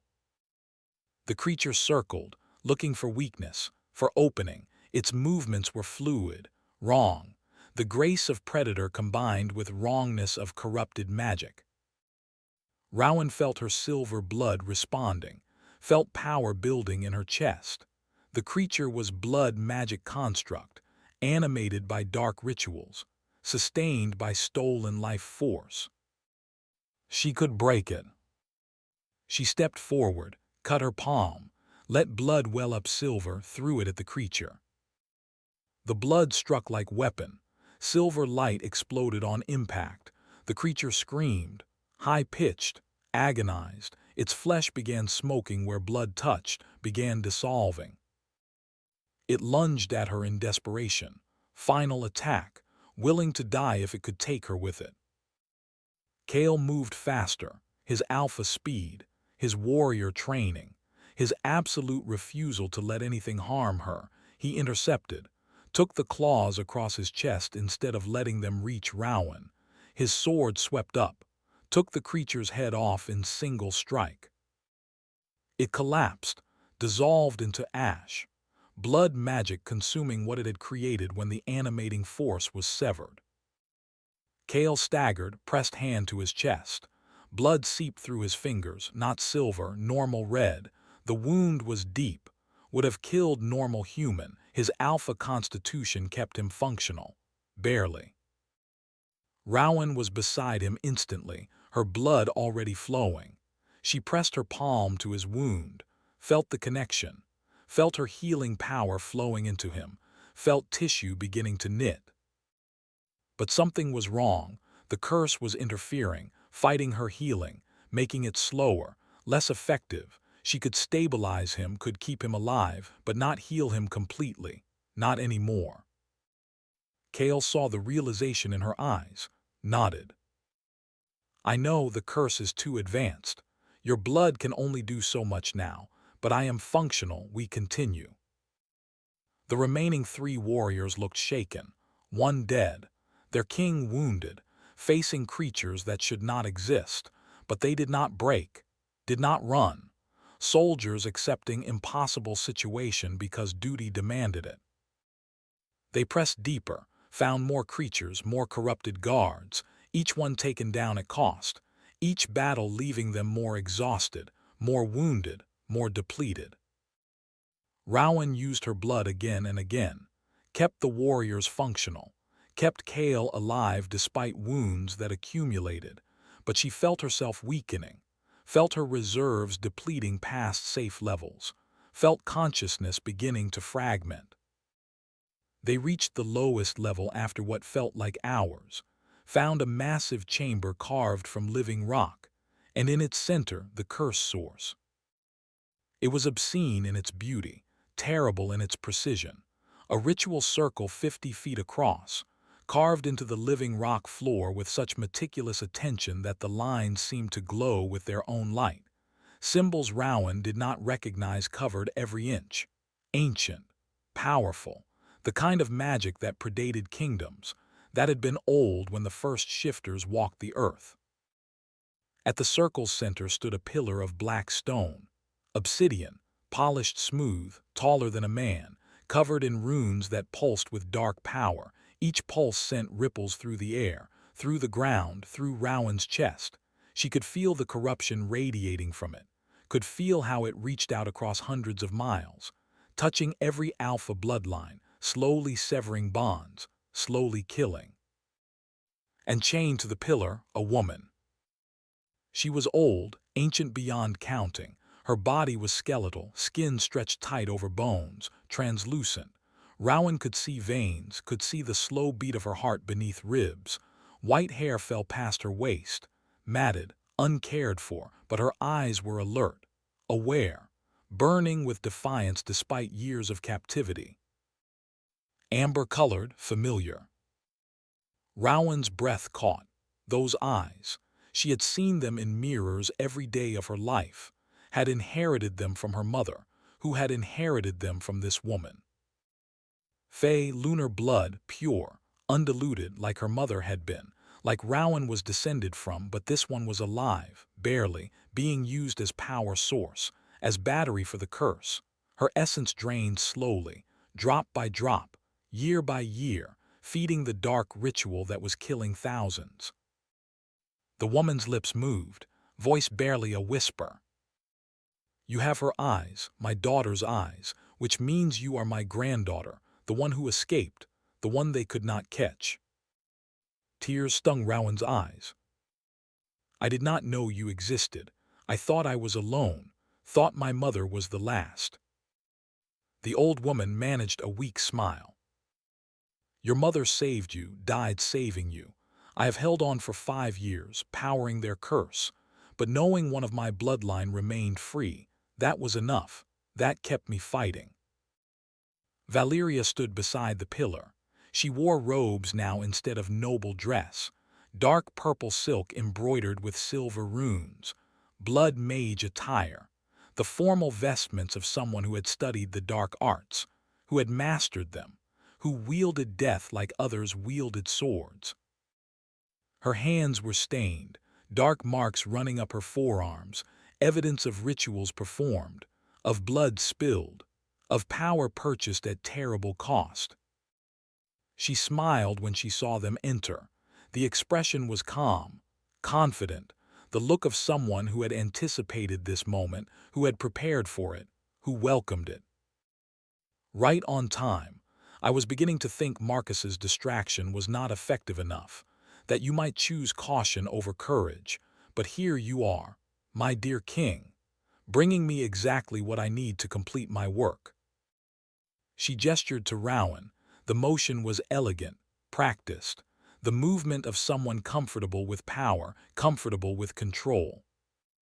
The purifier, the last daughter, the one who can break corrupted magic with her touch. Do you understand what you could do for me, what we could accomplish together? We could reshape the bloodlines, remove the weak, elevate the strong, create new order based on merit, not inheritance, on power earned rather than power given at birth.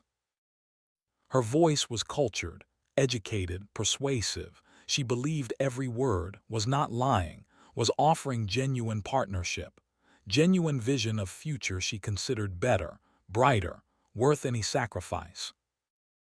Kael's voice was cold when he responded, hard as iron. sharp as broken glass.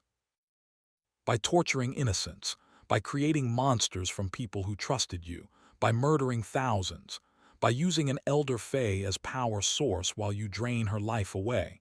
That is not new order. That is tyranny dressed up as vision. That is cruelty justified by ambition. That is everything my grandfather did, everything I swore to end. Valeria's smile did not falter, did not fade. Tyranny, vision. The difference is merely perspective, Your Majesty.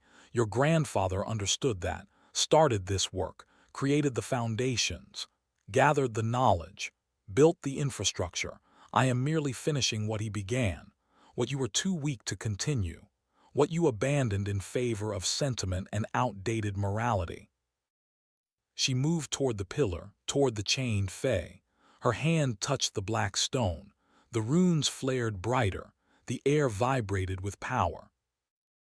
This fae has been here for 5 years, powering my rituals, fueling the curse, maintaining the corruption that has weakened every old bloodline. She will last another decade at least, maybe more, long enough to see every old family fall, long enough to rebuild from ashes, long enough to create something new, something better. The chained woman spoke. Her voice was weak, broken by years of torture, but defiant still, unbroken despite everything, refusing to surrender even as death approached. My daughter escaped you. You could not catch her, could not use her, could not break her spirit. And now her daughter stands before you. 3 generations of resistance, 3 generations of refusal, 3 generations you could not break, will never break. Valeria's smile finally faded, expression hardening, the mask of cultured nobility slipping, revealing the fanatic underneath, the true believer, the zealot who would burn the world to create her vision. Your daughter died in childbirth, screaming, alone, knowing she had failed, and your granddaughter will die today, here, now. 3 generations end in this chamber, 3 bloodlines extinguished, and from the ashes my new order rises. She raised her hands, dark magic gathered between her palms, coalesced, formed into solid shapes, spears of shadow, 10 of them, each one sharp as steel, each one carrying death. They launched toward Rowan, faster than arrows, faster than thought. Kael moved, shifted. His wolf form erupted in explosion of power and light. The transformation was instant, painful, his body reshaping, bones cracking, muscle tearing and reforming, fur erupting across skin, face elongating into muzzle, hands becoming paws. His wolf was massive, black fur, green eyes that glowed in the darkness, powerful beyond measure, the apex predator, the ultimate hunter, everything the alpha bloodline had been bred to become. He intercepted the shadow spears, threw himself into their path, took them into his body, all 10. They pierced his flesh, burned him, corrupted his blood, dark magic eating at him from inside. But he absorbed them, kept Rowan safe, kept her untouched.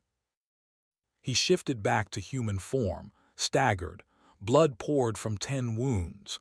The shadow magic was spreading, eating at him, combining with the curse residue still in his system, accelerating damage, killing him. The 4 warriors attacked Valeria. Coordinated, professional, years of training executing perfectly. Voss from the left, Chen from the right, Thorn high, Marin low, creating overlapping angles, leaving no escape, perfect tactical execution. Valeria gestured casually. More creatures emerged from side passages Rowan had not noticed, 4 of them. Blood magic constructs, corrupted forms, they had been human once. Maybe shifters, but dark rituals had changed them, made them wrong, made them weapons. They fell on the warriors with savage fury, claws tearing, teeth rending, strength beyond natural limits. Voss died first, throat torn out. Chen followed, disemboweled, Thorn lasted longest, fighting with desperate skill, with nothing to lose, but the creature was too strong, too fast, too much. Marin fought her way to Rowan, stood between her and the advancing creature, knowing she could not win, choosing to die anyway, because that was what soldiers did. They stood, they fought, they died protecting what mattered. The chamber erupted into chaos, steel against claw, magic against flesh, blood and screams and the terrible sounds of dying. Rowan ran to the pillar, to the chained Fae, to her grandmother who she had never known existed, who had suffered for 5 years so that Rowan could be free, could grow strong, could return to end this. Her voice was desperate, urgent. "How do I break this? How do I stop the curse? Tell me, please." The old woman's amber eyes focused on her. Despite pain, despite exhaustion, despite 5 years of torture, they focused, saw, understood. "Sever the connection. My blood powers the curse. My life force feeds the ritual, but your blood can purify corruption, can break dark magic, can destroy what I have been forced to create." She paused, drew breath that rattled in her chest. "Cut me, let your silver blood mix with mine. Where our bloodlines meet, purification happens. It will overload the ritual, destroy the focus, shatter the pillar, break every curse this place has created." Another breath, weaker. "But it will kill me. The backlash will consume what little life I have left, will burn me away, leave nothing. Are you willing to kill your own blood to save others? Are you willing to become what they feared, what they wanted to use you for, a weapon?" Rowan cut her palm without hesitation, without doubt. The decision was already made, had been made the moment she understood what was required. She pressed her bleeding hand to the old woman's chest, where her heart labored, where life clung desperately to flesh that wanted to die. Let her silver blood flow. Let it mix with Fae essence. Let purification begin. "I am sorry, I am so sorry, but thousands will die if I do not do this. My mate will die. Warriors fighting beside me will die. Innocents across 5 territories will die. I cannot let that happen. I will not." Tears ran down her face, mixed with blood. "Forgive me." The Fae smiled, sad but understanding, accepting, at peace. "There is nothing to forgive. You are your mother's daughter. She would be proud. I am proud. You are what we hoped you would become, strong, brave, willing to make hard choices, willing to sacrifice for others." Her voice grew weaker, fading. "End this, break them. Make sure no one suffers like this again. Promise me." "I promise." Rowan's silver blood flowed faster, mixed with the Fae's essence, with centuries of accumulated power, with life force stretched too thin, with magic that had been corrupted and weaponized and twisted into something evil. The reaction was immediate and catastrophic. The ritual circle flared, blinding white light that filled the chamber. The black pillar began cracking, stone that had stood for centuries splitting like ice. The runes screamed, high-pitched, agonizing, the sound of dark magic being purified, being destroyed, being undone. The curse shattered. Rowan felt it through the incomplete bond with Kael, felt the corruption that had been eating at him dissolve, felt his wolf bond strengthen, felt life flooding back into him, felt the connection between his wolf and human side snap fully into place, whole, healed, complete. Across 5 territories, hundreds of miles away, alpha bloodlines who had been dying felt the same.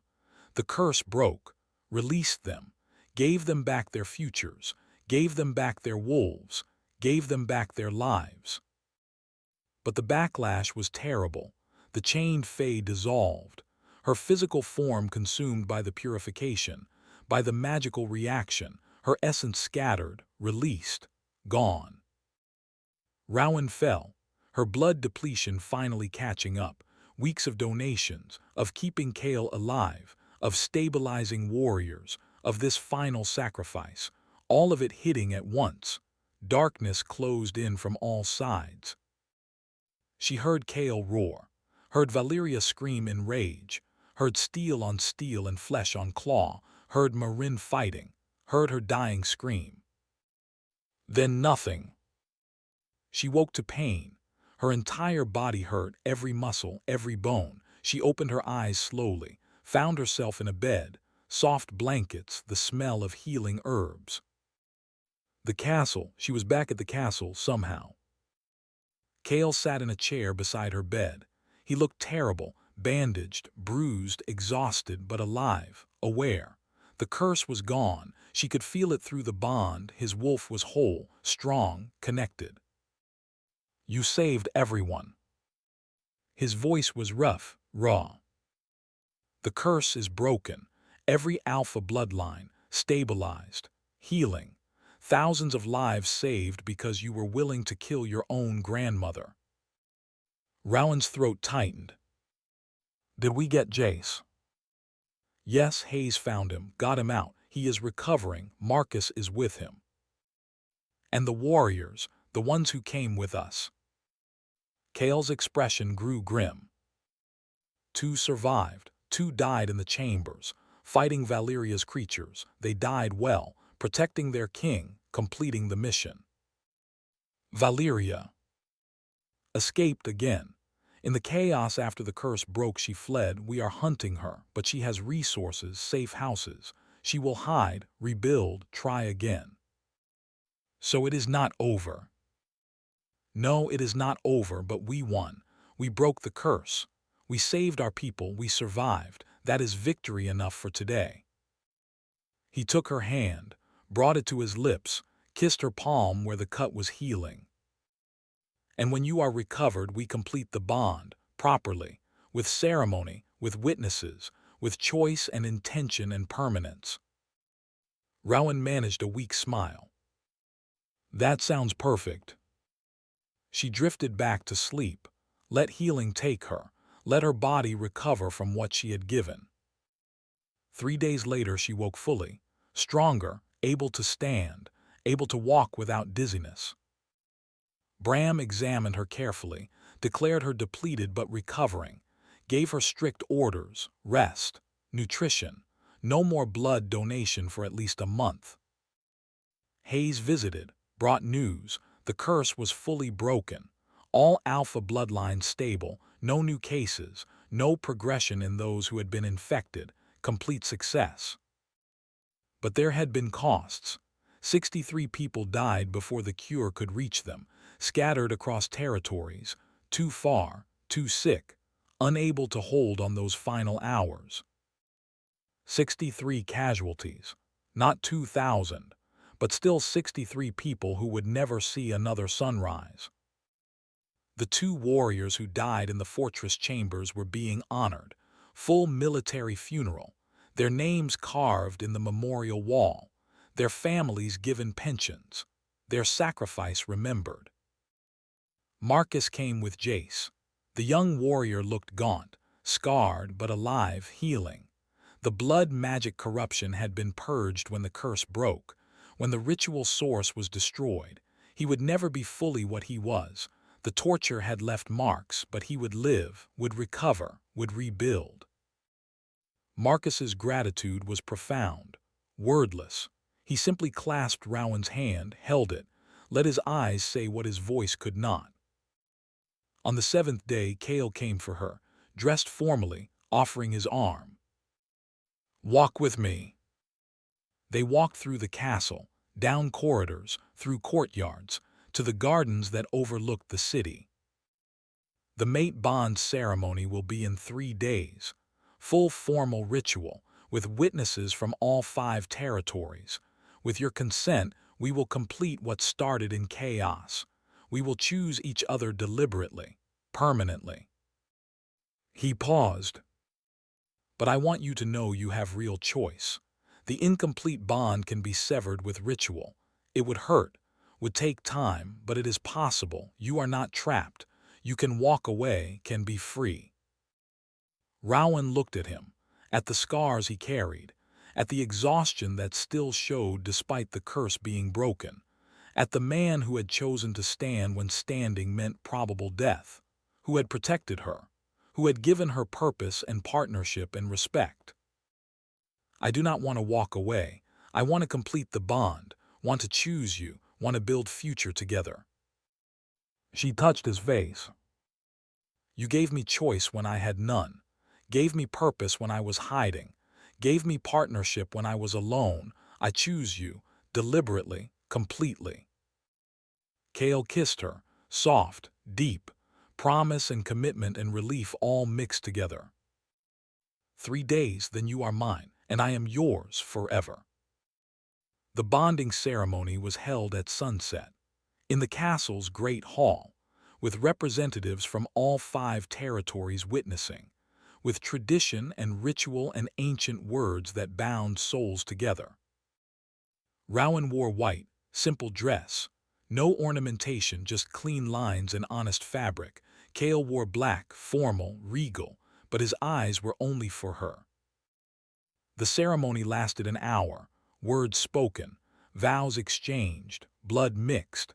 The bond that had been incomplete snapped fully into place, permanent, unbreakable. She felt his wolf fully for the first time, felt their souls intertwining, felt the absolute certainty that they were meant for this, chosen for this, bound for this. When it was done, when they were declared bonded mates, the hall erupted in celebration. Music, dancing, food, joy. But Rowan and Kael slipped away early, found privacy, found each other, consummated the bond as tradition required, as their souls demanded, as their bodies craved. Afterward, lying tangled together, Rowan felt complete for the first time in her life, not because of the bond, because of the choice, because she had chosen this man, this life, this future, and he had chosen her in return. 6 months later. The cemetery was quiet in the dawn light. Rowan stood before 2 headstones, simple, elegant, carved with names and dates and nothing more. Thea Madron, guardian mother hero. The woman who had raised her, who had sacrificed everything to keep her safe, who had died protecting secrets. And beside it, a second stone, for someone who had never had proper burial, who had dissolved into light-saving thousands. Name unknown, Fey elder grandmother sacrifice. Rowan placed flowers on both, white roses, Thea's favorite. She touched each stone, felt the weight of their sacrifice, felt the debt she could never repay. Kael stood behind her, silent, respectful, his hand rested on her shoulder, offering comfort without words. After a moment she turned, let him hold her, let herself grieve properly. They deserve to be remembered, to be honored. Everything I am, everything I have accomplished, it is because of them. Kael nodded against her hair. We will remember, we will honor them, we will make sure their sacrifice meant something. They walked back toward the castle, toward the life they were building. Rowan's pregnancy was showing now, 4 months along. The baby moved constantly, active, strong, healthy. The first child born of bonded mates where one carried lunar blood. The first child who would inherit both bloodlines, both magics, who would be bridge between worlds. Healers said it was girl, said she would be born strong, said she would carry her mother's silver blood and her father's alpha strength, would be something new, something unprecedented. Rowan was terrified, excited, overwhelmed, but Kael was steady, confident he would be good father, would protect their child, would give her the childhood Rowan never had, safety, choice, love. They reached the castle gates, found Marcus waiting. He looked better, healthier. The darkness that had haunted him was gone. Jace's return had healed something that war and loss had broken. Your Majesty, we have news. Scouts report Valyria has been sighted in the Western Territories. She is gathering followers, building new power base, planning something. Kael's expression hardened, but he did not look surprised. Expected, she will not stop, will not surrender, we will hunt her, will stop whatever she is planning, but not today. He looked at Rowan, at the life growing inside her, at the future they were building. Today we focus on what we have built, on what we have saved, on the people we protect. The fight continues, but so does life, so does hope, so does the future. Marcus nodded, understood. The war was not over. Valeria was still out there, still dangerous, still planning, but they had won this battle, had saved thousands, had broken the curse, had built something worth protecting. That was enough for now. Rowan and Kael walked into the castle together, hand in hand, bonded mates, parents-to-be, leaders who had proven themselves through sacrifice and choice. The castle bustled around them, servants working, warriors training, life continuing, normal and precious and worth every cost they had paid. In her chambers, Rowan found a letter, sealed with wax, no marking. She opened it carefully. Inside, elegant script, a message. The curse is broken, but the war continues. Valeria is not the only one who seeks to reshape the bloodlines. Others wait in shadows, watching, planning. When the child is born, they will come. Be ready. No signature, no indication of who sent it, just warning, just truth. Rowan showed Kael. He read it, expression grim. Then he folded it carefully, put it aside. We will be ready. We will protect our child. We will face whatever comes, together. Together. The word that had become their promise, their vow, their certainty. Outside the windows, the sun climbed higher, casting light across the kingdom, across the territories, across the people they had saved and the people they would protect. The curse was broken. The immediate threat ended, but danger never truly disappeared. Evil never fully surrendered. The fight would continue. The battles would come again. But they would face it together, bonded, committed, ready. And that made all the difference. Rowan placed her hand on her belly, felt the baby move, felt the future kicking against her palm, demanding to be born, demanding to live, demanding to be part of this world they were building. She smiled, felt hope rising, felt certainty settling. They had survived the curse. They would survive what came next. They would protect their child. They would build their future. They would fight and love and live with purpose. Not because fate demanded it, because they chose it.